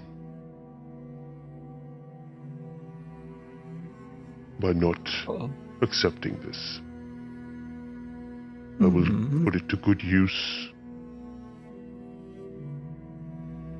Oh, I know you will make my husband proud. You always have. That's why he chose you. My story's a too long story to talk. You have a world to save, that destiny to fulfill, and that's why he will have wanted you to have this thing. Don't read into it too much. There is magic in the world, as you well know, and not everything is what it seems. All right. And she kind of like once more starts walking really slowly with her walking stick. However, any of you who is focusing her view on her, as she goes into a corner, all of a sudden she just vanishes, like she turned invisible.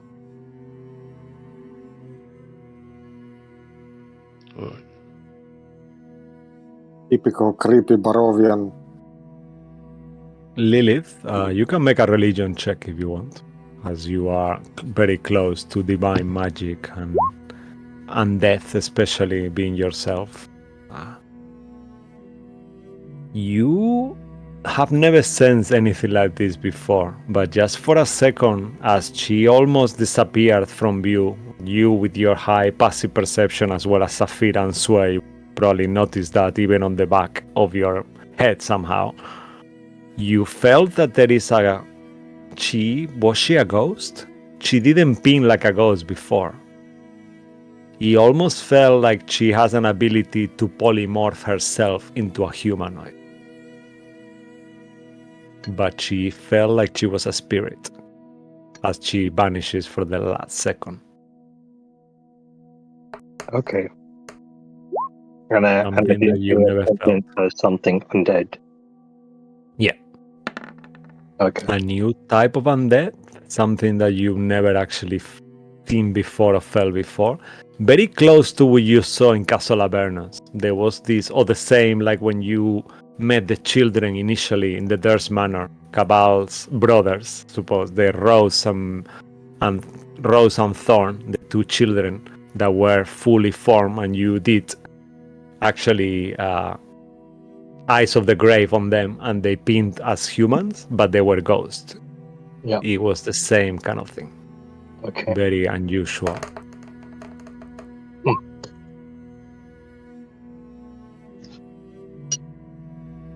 She doesn't mention anything. Say it again, Lily. Lilith doesn't mention anything to anyone. Okay. All right. And I assume after this, you all keep walking. And far in the distance, you see St. Andrew's Church, the Chapel of St. Andrew. It's taking you a while. It's around 6:30 in the evening now, roughly. And the sun itself is starting, the sky is changing color slowly. It's in this kind of shade. It's more like a pinkish red. It's getting to near evening time. You know, the air is a bit warmer as well, and fresher rather. Sorry, not warmer. And in there, as you all approach, you see that the doors are open. The church looks slightly different, though. You see on top of the church, there is two holy symbols. There is the usual holy symbol that you've seen before, that it was the holy symbol of the Morning Lord, that is like a sun. However, there is another holy symbol on the other part of the church, on the back, that you recognize, Lily, straight away as the holy symbol of Carsus. Oh, yeah. And you see that the chapel has been refitted to two deities now rather than one. Oh, we should definitely go in this place for a second. I'll give you a little bit of visual. I haven't updated the holy symbol, but that's how it looks like as you remember it before. So imagine on the front you see this kind of like dial that looks there like this is the sun, actually, the holy symbol of the Morning Lord, but on this other back you see the scales of Carsus, you know, in there, the skeletal hand holding this scale. So two different entrances goes into one same communal area? Yeah, it feels like the church itself has been separated in two, you know? Even though it's one church only. You remember it being able to do that? There was like a front and a back. So you imagine maybe there is like two different areas of worship within the church. Okay. Huh. Yeah, I'll just center it a little. Do we have... Which side do you enter from? You see that there is the main door. Say it again. From Carthus' side. Okay. What about you, Sway? Do you enter from the main door, or do you go and follow Lilith? The rest of you, do you go from the back side? I just enter through the main door. I don't know where is she going. All right. Cabal and Bloodwick. I follow Do you Lilith. follow Lilith? Yeah, I'll just follow the crew. All right. Okay. So I guess just for the awkwardness sake, the party splits, and Bloodwick, you go with Sway in the front, and you, Cabal, you go with Lilith in the back. So Cool. as you enter the church, let's start from you guys, from the front. The church itself, it seems to be open space, but in the middle of the church, there is this curtain that divides the church in two, you know? You see the normal iconography of the Morning Lord, this kind of statue, even the statue of himself then there, and there is pews and an altar, and then the same as we move to the other side, you see from the back, there is iconography of Carsus, kind of like you see a curtain in the middle, there is another altar, and in there, on the back side, there is Father Lucian, not on the front one. So, but you can go through the curtain, Bloodwick and Sway. As you keep walking, there is a few people praying, but you hear from the other side your father as he sees, oh, Lilith, Cabal, oh my God, nice to see you here. Hey. And you see him. He is not dressed up with the formal clothes that you will imagine for a priest of Carsus, Lilith. Yeah. He's dressed up with the Morning Lord colors, you know? It's like a golden, silvery, and blue. And he's like, oh, yes, this is good news, Lilith. I was actually hoping, did my son came as well? He was just with us. I think he's gone in from the front. Oh, yes, it's been quite challenging, this thing. I decided that I wanted my church to be separated to worship both deities, Karzus and the Morning Lord. But I'm having difficulties finding a priest of Karzus, so I happen to divide myself. That is a bit unusual, because I don't know that much of Karzus, just the books that you gave me, Lilith, and what I've been able to find around. Yep. Was hoping to maybe you could give me your guidance. And he looks back at this point as he sees you, Sway, coming in. I imagine you keep walking and go through the curtain Yeah, with a as you big hear smile, your... kind of like when I see him, I open my hands. Oh, Oh my God, nice to wow. see you. He kind of like give you a hug as well. What is this charade here in the church? Are you painting here or something? Well, I was explaining, Lilith, it's so good to see you. It's been such a long time, Sway. Well, I was... yes, it's been quite challenging. I wanted to, separate the church and give worship as, to both deities, as I got enlightened time you were here. The cult of, cult, that's not the right word, the worship of you were explaining me, the new Karsus is a lie, so I changed everything, made everything disappeared, and made the proper Karsus stuff, so anyone who wants to, you can worship him as well, but I'm having a bit of a problem, as I don't really have any priest of the proper Karsus, so yes, it's been challenging. Yes, we are redecorating, trying to make it work. It's nice to see you, son, and he gives you like a big hug. Yeah, so I give him a hug as well, and then I stand with him like with a hand over his kind of shoulder as he does the same, I guess, like kind of standing there. You're looking good. Where have you been? It's been Well, months. you're looking better. Look at you. Yes, What a thank handsome you. father you are. Oh yes, I'm glad I'm not a vampire anymore. That was a difficult time in my life, I have to say. But yes,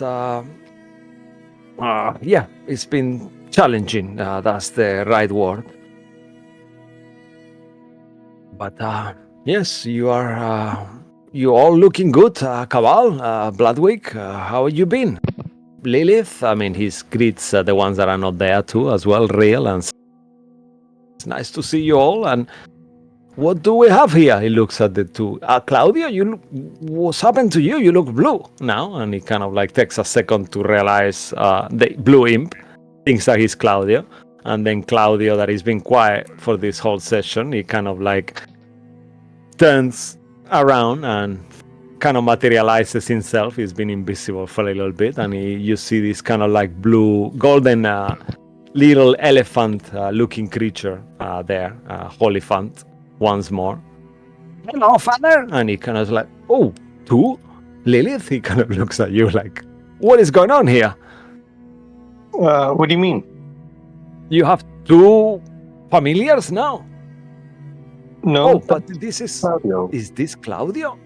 Yeah, he had a bit of a transformation after he's resurrected.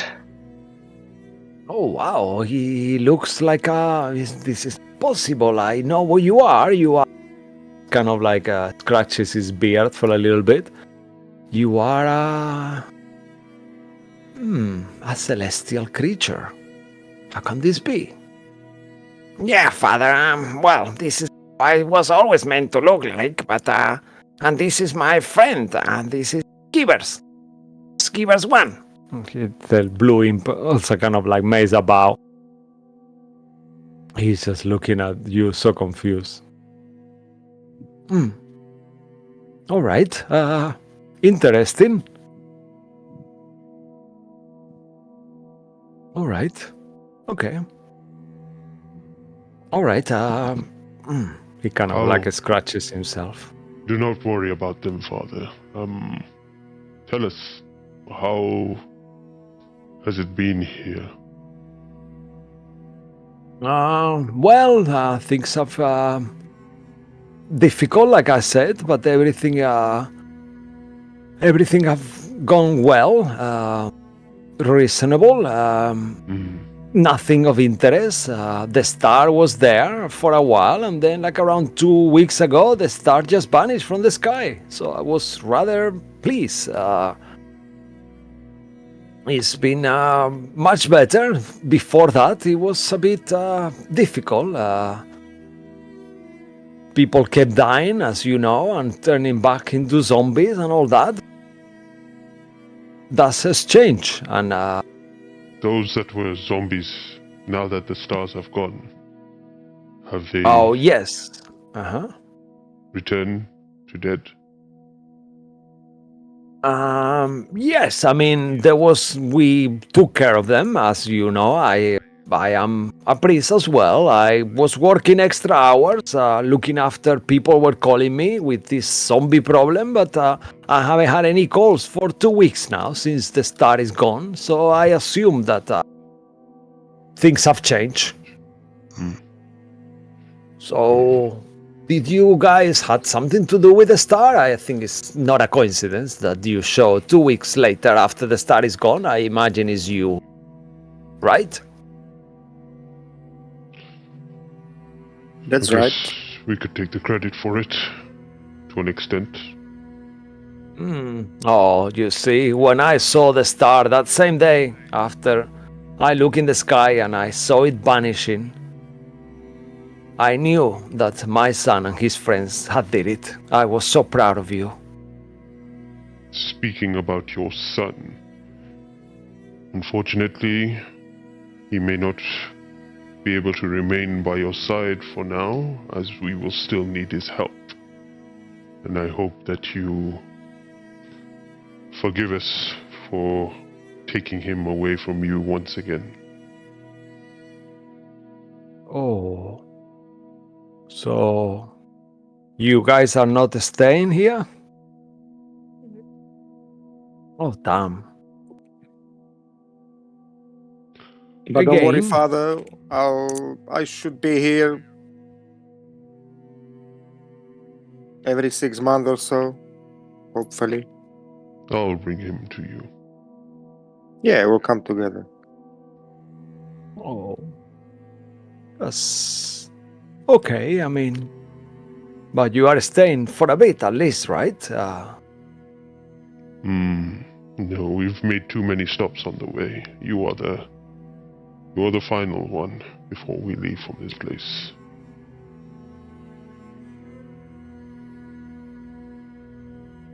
But we do have a favor to ask of you before we leave. Of course, yes, of course. Anything for you, as always. I believe I had the bones of Exathander, or someone did. I have it. Exathander? Have I met Exathander? Oh, Exathander is the lich friend of yours with the red robes. Even creepier than Saint Andral. I remember you. With Saint Andral as well, is that old lich friend of yours, right? Is that Exathander? Yep, that's him. But what's happened to it? Where is he now? I haven't seen him in quite a while. Right here, and I'm open the bag, and I kind of just one of the hands, I'm just kind of want to wave at him with one of the dead hands. Oh no. Not detached, I just take one of the hands. Well, unfortunately he's here, but he's currently in pieces right now, but we are hoping once we have sorted things out in our realm, we can return back and resurrect him if he wants. But from my understanding and what Rill has told us is that it was once a lich sells its soul or forfeits its soul, he may never return, but I feel like there may be exceptions, or we can find a way to work around it somehow. But for now, we just need him to be kept secure, if you do not mind. Would you mind hold Oh, on to him? oh, he kind of looks at the remains like horrified. Oh, of course, anything for you and Marek. Of course, if that's what you want, I could put his remains with Saint Andros underneath the altar. That You will already be. have St. Andrew's remains here. Yes, you gave them to me last time. I do have some of his teeth, but I guess I'll keep them for healing. What? He kind of like seems like, adventurers. He kind of like answers that. Sure. Okay. His teeth. It's the saint's teeth for healing. Okay. The money law works in mysterious ways. That is exactly my thought. That is exactly what I was thinking. But yes. Anyways. It is good to see you. I'll go wait outside, and if anyone else wants to speak to you, but until we meet next time. Oh wow! That I didn't realize it was gonna be that quick. I mean, I'm just stepping outside. You can just carry on speaking to Sway and the others. All right. It's nice to see you, Cabal. And you. All right, and you kind of step inside. As you step inside, Lilith, you hear telepathically from Claudio. Yep. Mistress, Yeah. do you think when everything is finished I can come back here and help Father Lucian? Maybe I could be the priest of Karsus that he's looking for. You know what? I was thinking the same thing. I mean, I don't know if you want to live here. I imagine you will want to go back to Aura with your mom and the Saviors, but I mean, I would love to kind of like now that we have businesses in Castle Ravens, well, Hotel Ravens Love or whatever it's called, maybe we could kind of like hang around. Yeah, if you wanna be the head priest, I don't have any problems. I couldn't think of another person more fit for it. Oh my god, mistress. And you see on his eyes, even though he's talking telepathically, you see like his eyes like doing like a kind of start vibrating, his big kind of like elephantine kind of eyes, as you feel that he's about to cry and he's really holding back. Oh wow, that's like a dream come true for me. That will be amazing. And you hear the elephant sound in your head as well, like he does nothing kind of thing, and you all hear it out. Not telepathically, you all hear it as he makes that noise for a second with his trunk. Father Lucia looks. Are you okay there? He says. Lilith, is he okay? Oh, I'm okay, Father. And he kind of stays quiet and kind of like stands on your shoulder, as like lays down on your shoulder, Lilith. Yep. Respectfully. That's right. Yeah, he's fine. Just a little overwhelmed. Oh. Yes, Lilith. I wanted to ask for your guidance. You gave me the Bible of Karsus already before. I was wondering if you, I don't know. You said you are in a hurry. Could you at least write down for me a few things? Is there anything else I should know about Karsus? Like, is this place looks okay to you?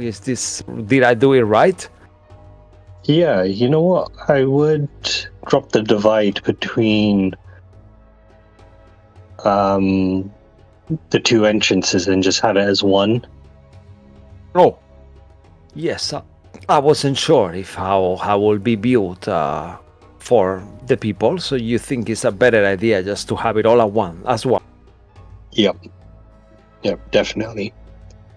All Let's have right. it done. And she'll give him one of the magical pastry pieces, and she'll then go, why don't you try giving a performance now? Like, how would you be talking to the followers? Okay. He kind of like holds the cake. Oh, thank you, Lilith. I'll keep this for later. He kind of puts it in there on the corner. Feel better. Oh, really? Oh, sure. Thank you. That's ever so kind. And he kind of like starts eating it, still holding you by the shoulders, Sway, and Bloodwick as well. He's like smiling to you and stuff.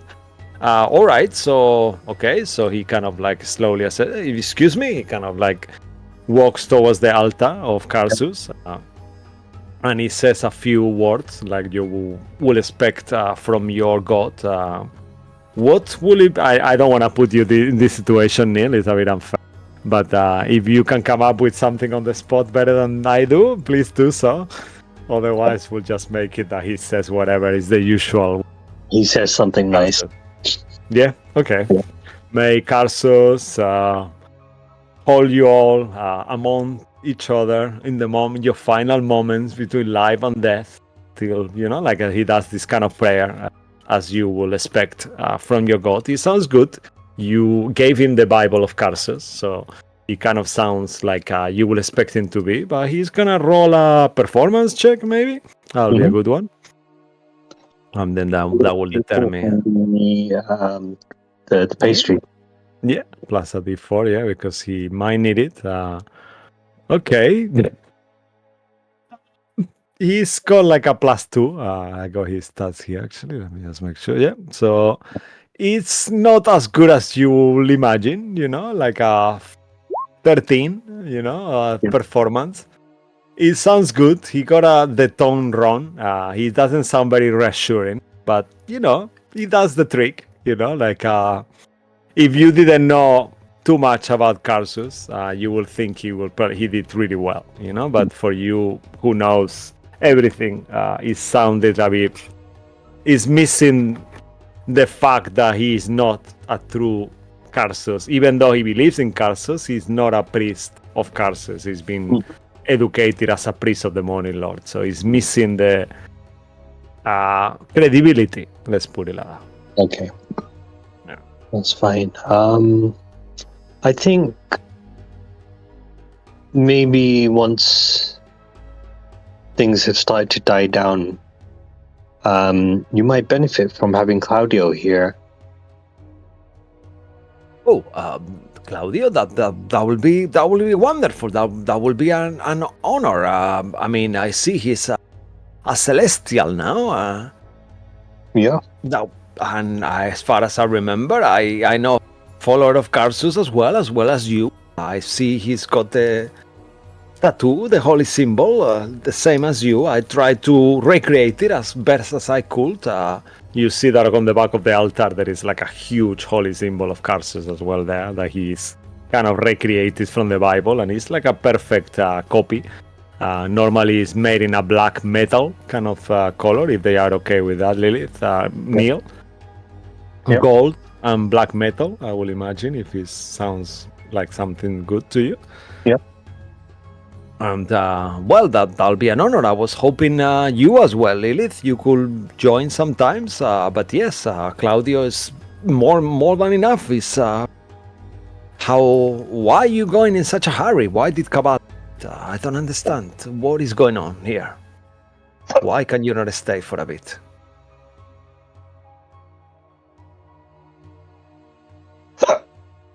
Well, we have a few other things we need to tie up. We've also got dinner at the orphanage. We've got a few things we need to do. But you are returning to your world, the material plane. Why is that? He looks at you as well, Sway and Bloodwick. Things not finished? There is more that you need to do? I thought that's it. The Strahd is gone from the domains of dread, so why are you leaving in such a hurry?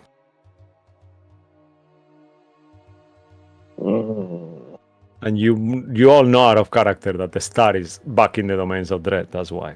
In your world, in Toriel, you know, and in Well- your world, in Aura as well, Lilith. Yeah. That is the reason. But whatever, if you want to share that with Father, your call.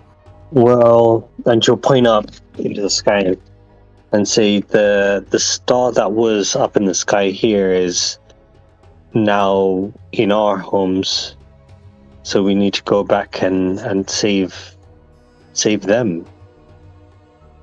Oh, that's horrible news. I'm ever so sorry to hear that. Yeah, but you know, we've defeated it once, we can do it again. Yeah. All right.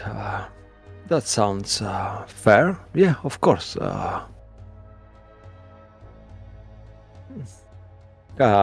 While you're having this conversation inside, we move to you outside, Cabal. As you are, what will Cabal be doing as you are waiting outside? This gem.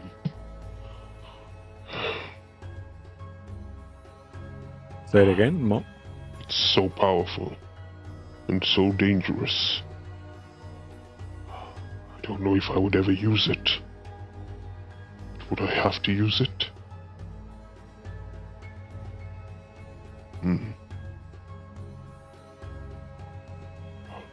You will grab the spear, swing it around a little bit, feel it, if it feels any different, and then sit down. As you are swinging the spear there, you hear a slight crunch. Make a perception check. Who's there? Perception check. Only Cabal at this point, because you guys from inside don't hear it. Wait, did I? Perception, sorry. It's the same. Oh, it's the same, okay. As you look for a second, you see a familiar face. An undead revenant, bald head, huge in size, as you see Isa Strahd. In the moment you look, you see this ball of fire in your direction. I need you to make a dexterity saving throw. Ugh! Whoa! Okay, you managed to kind of like to kind of overcome it, but I need you to roll initiative. As you inside, the rest of you, as Cabal shouts, you can make a perception check at disadvantage. How loud did you shout, actually, Cabal? That's a good point. Because you said wow just now.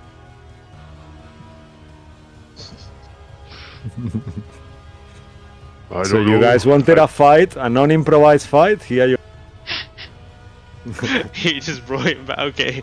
Yeah, I don't know. I would have just shouted, like screamed to roll out the way, obviously from the fire. Okay, fire- so then fireball. let's say that it will be a normal perception check. If it's a sway, make it as well. 1 second, I'm looking for.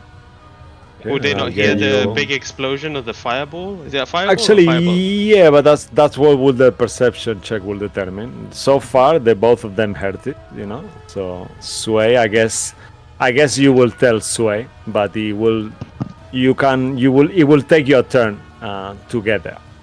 So you will be for one turn only you and Isaac first, and then the rest of you will arrive a turn after. Okay, Don't yeah. worry. I'm about to one-shot him. It's alright, guys. Oh, nice. Okay, so you all heard it. You hear like like a whoa kind of sound, and then you hear a explosion like boom, like a fire, and then you see that this tree that you see in the picture there is just on fire. For this one, if you guys are okay, I'm fully unprepared. We are gonna do a theater of the mind. Yeah. How is that? However, I have the stats here. I'm not that unprepared. I was finding his stats on the background while you guys were RPing there.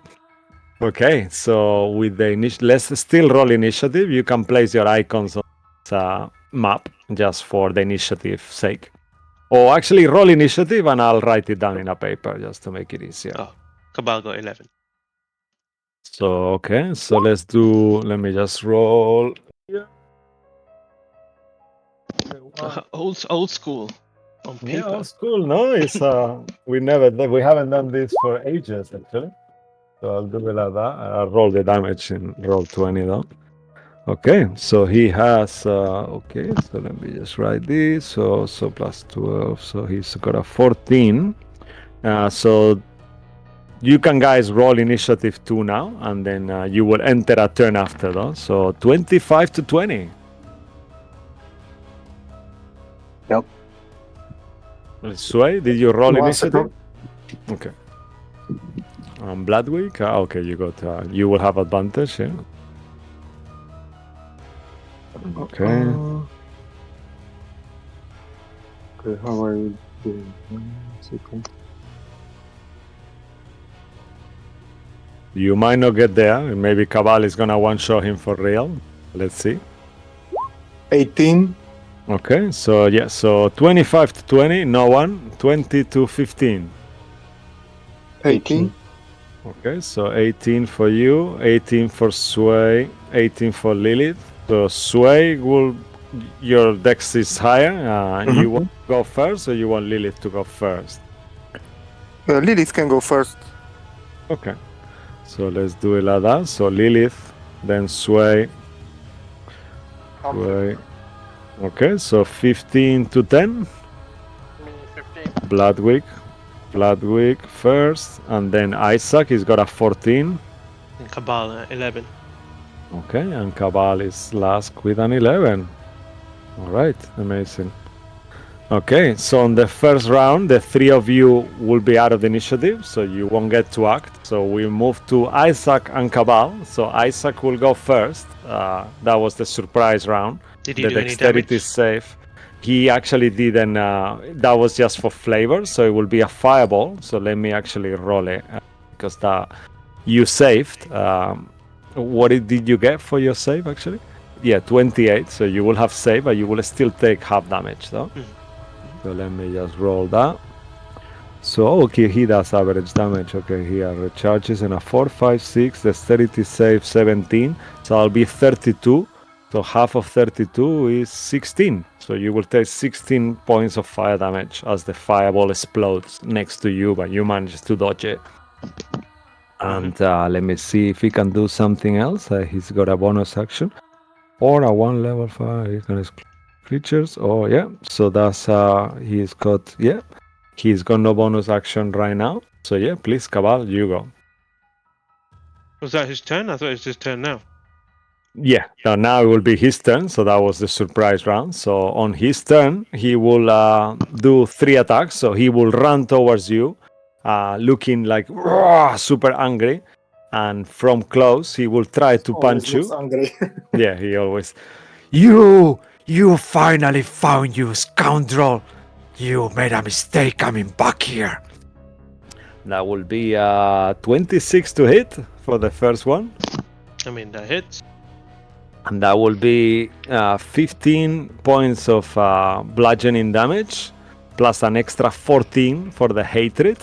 So that will be a total of 29 points of damage on the first one.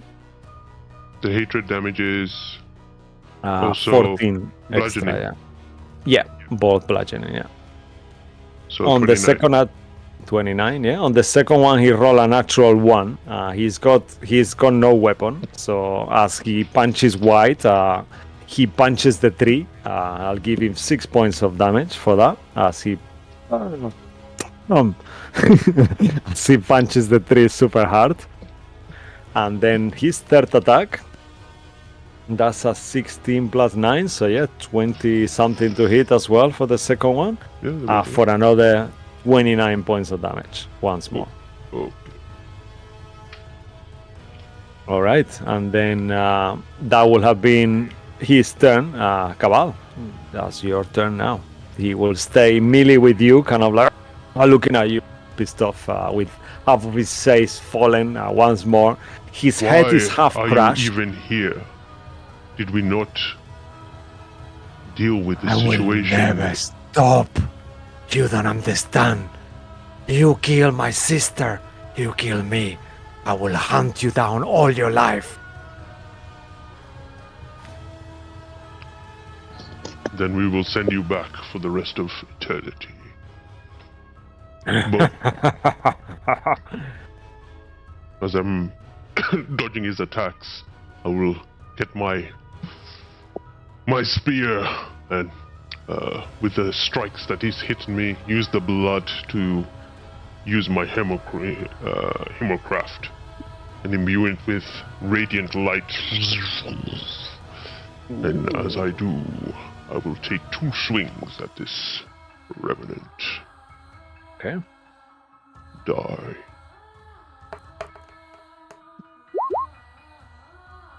Wow. Yeah. With the first swing, he tries to dodge it out of the way, but he's too slow, and you hits him with the first one. So 2d10 radiant, which I'll roll first. Okay. 17 radiant damage. Ooh, okay. And 26 slashing damage. Okay, nice. Yeah, you see as you hit him, like from his chest, like this black blood pours out of it, like it's got this foul smell. Then you hit him another time with the radiant, everything illuminates, and you have a hole on his chest now, but he's still like kind of bleeding black blood from his mouth, but he's still there. As you know, he's a revenant, or really, he's undead fully. He's undead, right? Yeah. Yeah. All right. Super undead, yeah. Second attack. All right.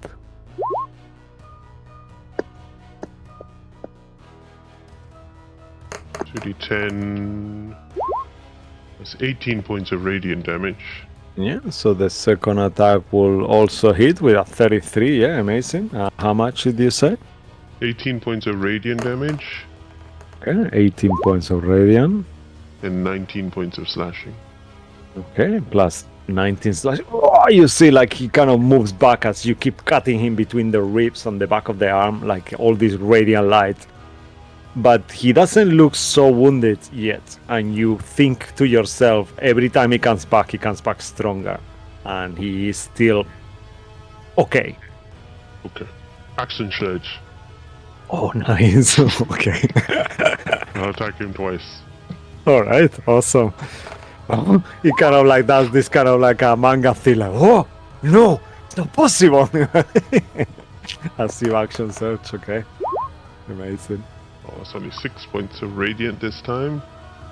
Yeah, so yeah, he hits. I mean, his AC is 18, so I guess, yeah, 27 definitely hits. Yeah, okay. So how much is the total again? Sorry. 28 points of damage. Okay, plus 28 there. Yeah, nice. Okay. So, yeah, you already done 14 points of damage. So that's already fucking hell. 114 you done with this. Plus the 6 that he did himself by punching the tree. He looks at you menacing and he's like... You see like his muscles are kind of like getting shaking. The whole body is shaking. Pieces of him are falling off. And that's your last one more attack, yeah? Nice. So tell me how much more as you hit him again. Such a crap. He rolled a 1 and a 2 and a 1 and a 2 again. Oh no. So that's another 23 points of damage. Okay, another 23 points of damage. As he's like super wounded and angry, he looks at you and he says like, you... And he looks at you intensely as he does vengeful glare using his legendary action. I need you to make a wisdom saving throw. As you feel his eyes kind of like enter your mind. Is this a charm or frightening effect? Let me just... yes, it's a frightening effect, yeah. So I guess you have advantage, no, on those. Mhm. The DC is 17. I got 20. Nice. Okay. So as you get a 20 there, you kind of like overcome it, and you feel that his hatred for a second almost paralyzed you as you felt this before, but you think to yourself, fuck this guy. I'll Not say, again. I will say to him and point the spear towards him. Tell us, Isaac, how do we quench this hatred of yours, even if the fault is not ours? Make a persuasion check before he answers anything. Or intimidation, whichever way you want to go. It's the same. Okay. Do you want to go in the intimidation way? Do you say it angrily and... No, I'm trying to Say make it. him stop. Okay. Alright, so make a persuasion check. Nope, that's a 0. Oh no. Oh, no. There is nothing you can do unless you can bring my Hungry. sister back. He says. Alright, and then the initiative from inside, as you guys have been running, Lilith, as you exit the church, you see there the tree is burning, and you see Isaac Strachny with his head crushed, kind of like half fallen, pieces of him fallen, and you see him there with blood, this black kind of like foul blood all over him, and Cabal there with his spear fighting him. What do you do, Lilith? I'll say your full movement will get you in melee if you want, so you're 30 feet away from this at the moment. Well, let's see, I'll take 10 steps closer, I guess. Okay. And then ask Isaac, do you not find this futile? You keep trying to avenge your sister when we weren't the ones that killed her. Well, I don't know what you've done, but Strahd Banzarovich is not even here. Yes, Now he's part of your team, I bet. do you not want to give up this hate? Do you not Why want to see your sister in the other side? Don't you think I don't want to? Why don't you send me there? Do I know how to do that? Make a religion check.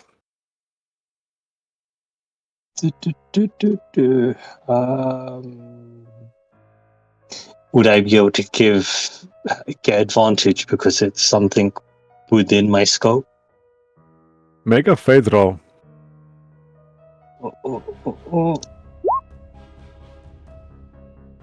16. Okay. You think to yourself that he is kind of being possessed by hatred as much. He's some kind of undead.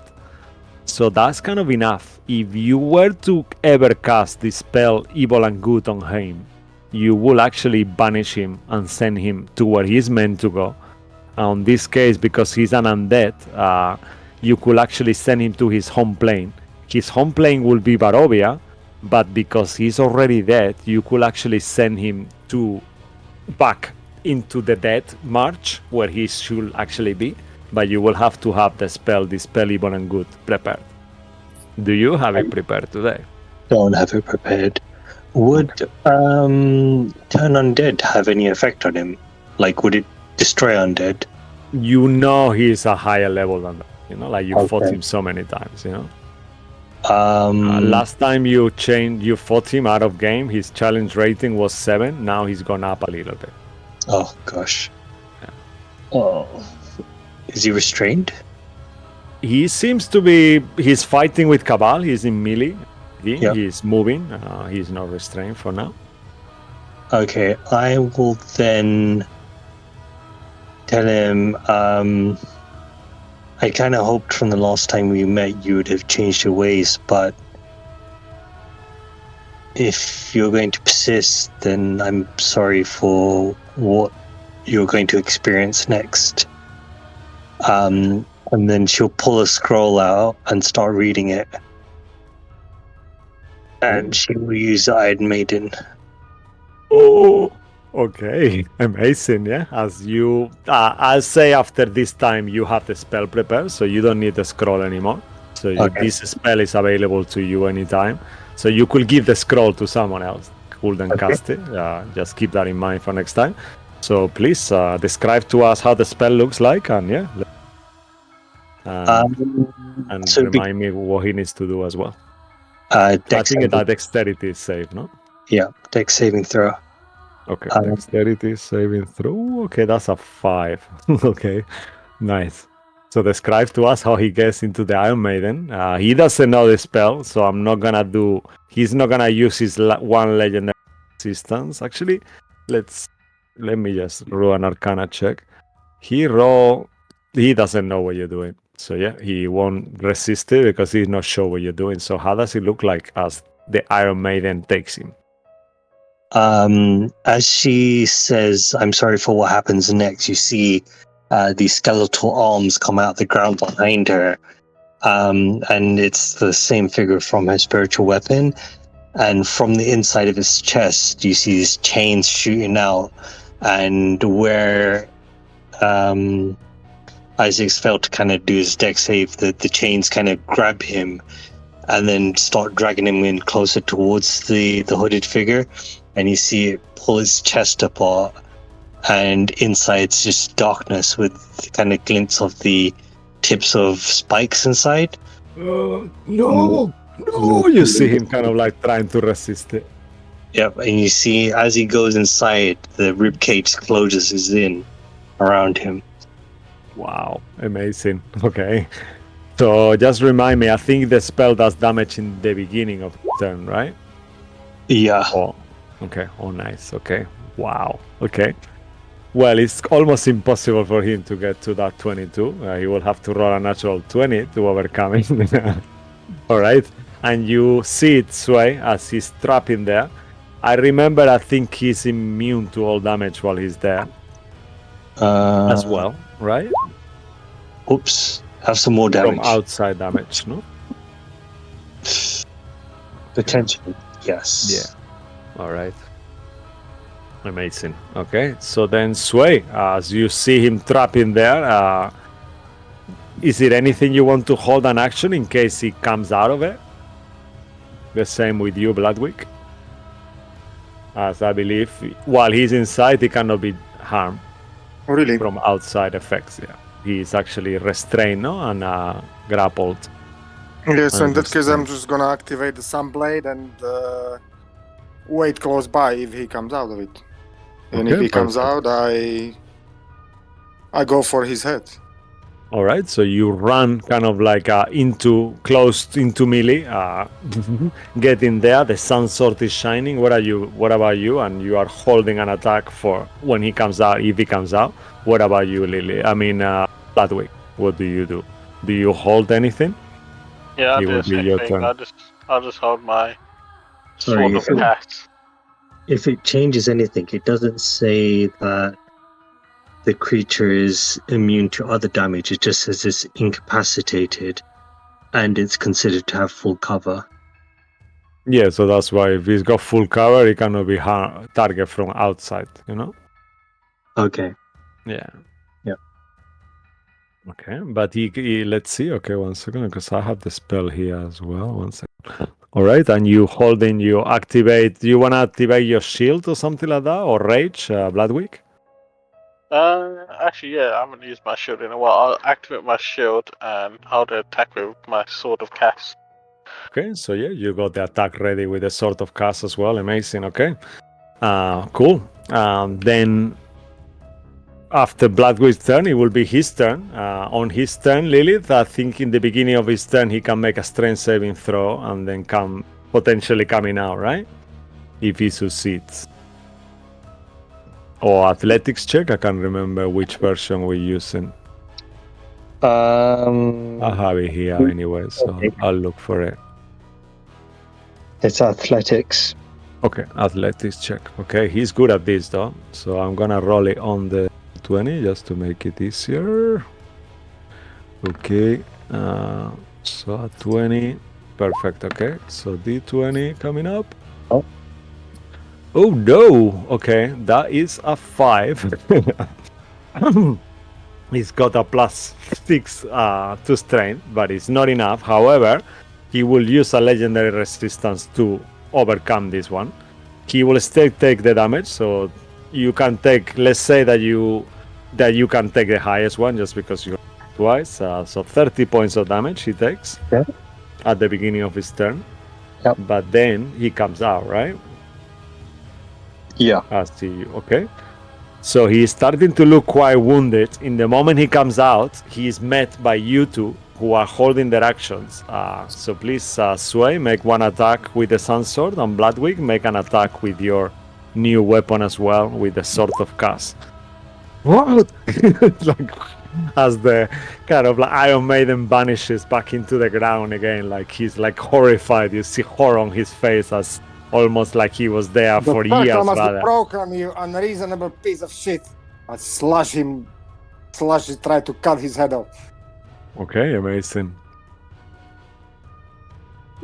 All right, so 17 will hit, just hits Bloodwig. So as he hits, he's an undead. He's not a follower of any of that, but you still do 25 points of damage. And the same with you, Sway. Your attack will hit, so please roll damage as well. Why did it roll like this? I don't know. Wait. Did something? Oh, I pressed the wrong thing anyway. Okay. Just now press the damage only. But which dummy now? Okay, just press the whole thing again. Okay, We'll just press take the the whole damage. thing. Okay. All right, he's starting to look really wounded as you kind of like swing the sword again, like shining with fire. Whoa, yeah, this will be a sneak attack because Cabal is there. He is an undead as well. So that will be 18 plus 7. So yeah. Wow, so that's right, the damage, no? It's 64 fucking points of damage. Okay, he's looking super wounded, pieces of I hair. have one more. Yeah, no, because you're holding your action, so it's only when you Okay. hold your action, because it's your reaction to do so. But he's looking super wounded as you kind of stab him with the sun sword in the middle of the chest. I will imagine, like he vomits all this black blood once more. And Cabal, he's looking super wounded, and you know that in one attack you will kill him. So please, you have 3 attacks. Blackweed, yeah, also done. Blackweed took his, he did all that damage as well with the Sword of Cass. So yeah. But it's your turn next. Actually, it's his turn next. But on his turn, he only uses his action to actually do that. Let's say that he has a legendary action. So last, with his legendary action before he dies, he's gonna cast another fireball on all of you. He's immune to fire himself, so I need all of you to make a dexterity saving throw. Okay. Before that happens, before your turn, Cabal, just right before. He elevates his hand. Yeah. Can I use my reaction to activate the bless on the helm for everyone? Sure. Yeah, perfect. Yeah. Let's say that you do. So you have an extra bless on there. So all of you have a D4 extra to add to that. Okay. So you 14. So roll a D4 as well. Okay. Yeah, that is enough. Sway 28. You take no damage. And Cabal 32, yeah, okay. And Lilith yourself 23, okay, that was fucking failure. So you guys will take 16 points of fire damage, all of you, as you all succeed. And then Cabal, as the fireball explodes all around your friends, and then he's kind of going like that, and you will hit him. Please just describe to us how you want to kill him, because you have 3 attacks. He's got actually, let me tell you, he's got 30 hit points left. So please, how would you like to kill him? Oh, nice. Yeah, as well. Yeah, so you take 8 points of damage, Lilith. Amazing. I wanna see if I can crit with this. Okay, yeah, please go ahead. Well, roll But also. it's very likely with one attack you will kill him, unless you're trying to do less damage. Oh, no. Do we take 16 points of damage, right? Yeah, you are raging, so you take half to 8. I was raging now. Oh, you wasn't, so then 16, yeah. And Sway, you take none because you kind of like jump like a out of the way, doing Matrix kind of thing. Out of the flames, you just see Cabal kind of stepping from the flames and stuff right in front of him. Blood dripping off his head, and he looks towards him and says, "Until we meet again." And you see his eyes turn black for a second, and you see this kind of like void inside, still kind of like fear from this Iron Maiden, as he's horrified by it, but he's trying to pretend, and you see it on his eyes for a second.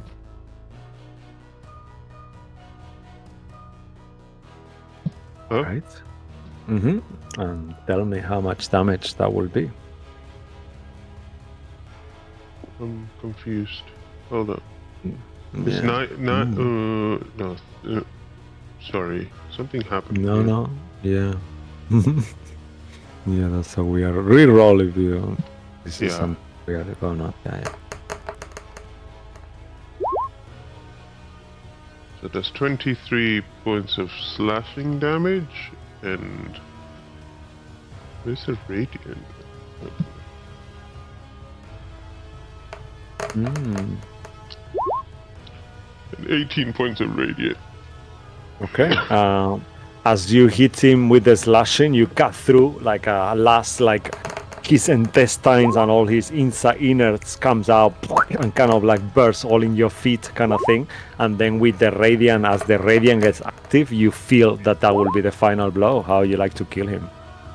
Right. It's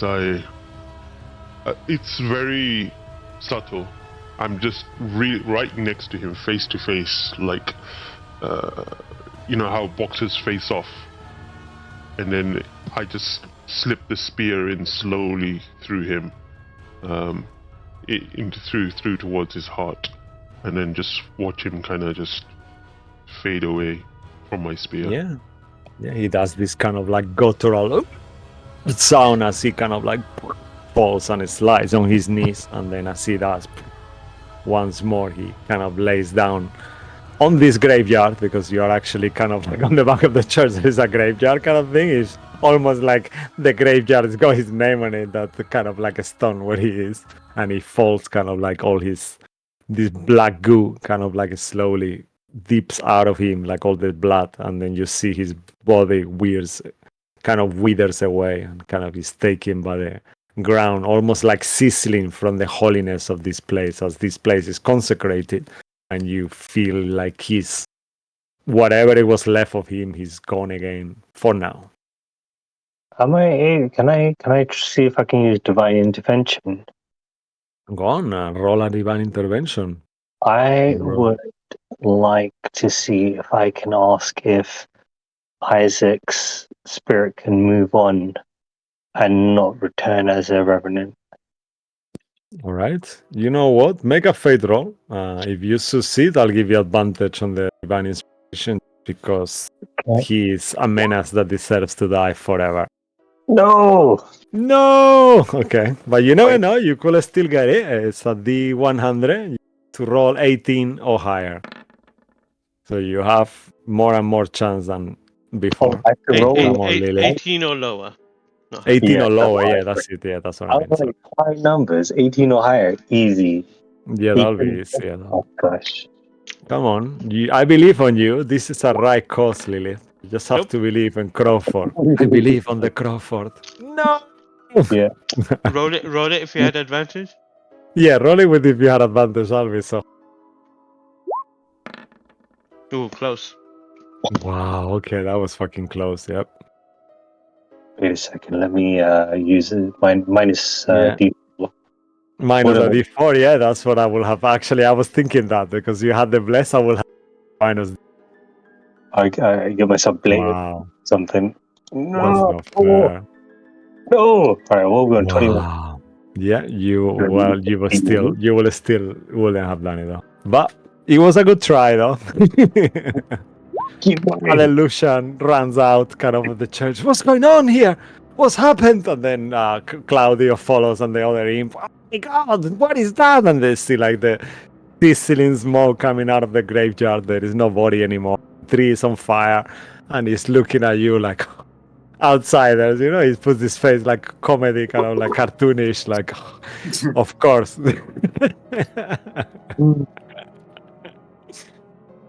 And as that happens, I will imagine you will say your goodbyes and make your way towards the mist to Cabal. Is there anything you would like to do in Barovia before you all leave finally to return to Toriel? I will go back to the exact spot from where we came. So past the village of Barovia, into the forest where we saw the dead person. The first one, yeah. The first ever dead person there, through the past the gates, as well until we reach the mist itself. Yeah, And you see the statue, the gates of Barovia, the hangman place, the gallows, and you pass all that onto the very border where the mists are. This is where it all started in this land. But we have now done what we can. We came to hunt werewolves, but we've saved many. Even the werewolf. Even the werewolves in the end, right? Let's hope we can do that in our own world. Are you all ready? I mean, it can be worse, right? Let's hope not. Cabal will extend his hand towards the mist and just briefly touch it before it begins to split once again. Remember, stay close. And start stepping inside and through. Okay. I imagine the rest of you start following Cabal. And as you start stepping through, it feels like a dream come true. Everything that you've gone through, the things that you've seen, all the enemies, all the achievements, the lands you've saved, all those domains, the dark lords you've killed, and all the changes that you made to this land is kind of like imbued in every scar that it gives you. How you've grown in power these 2 months that you've been here, roughly. You have become the warrior you always dreamed to be. And now you know you're ready. Step into that venture where your challenge is going to be even harder. But now you know that you are much more capable than you ever thought you would be.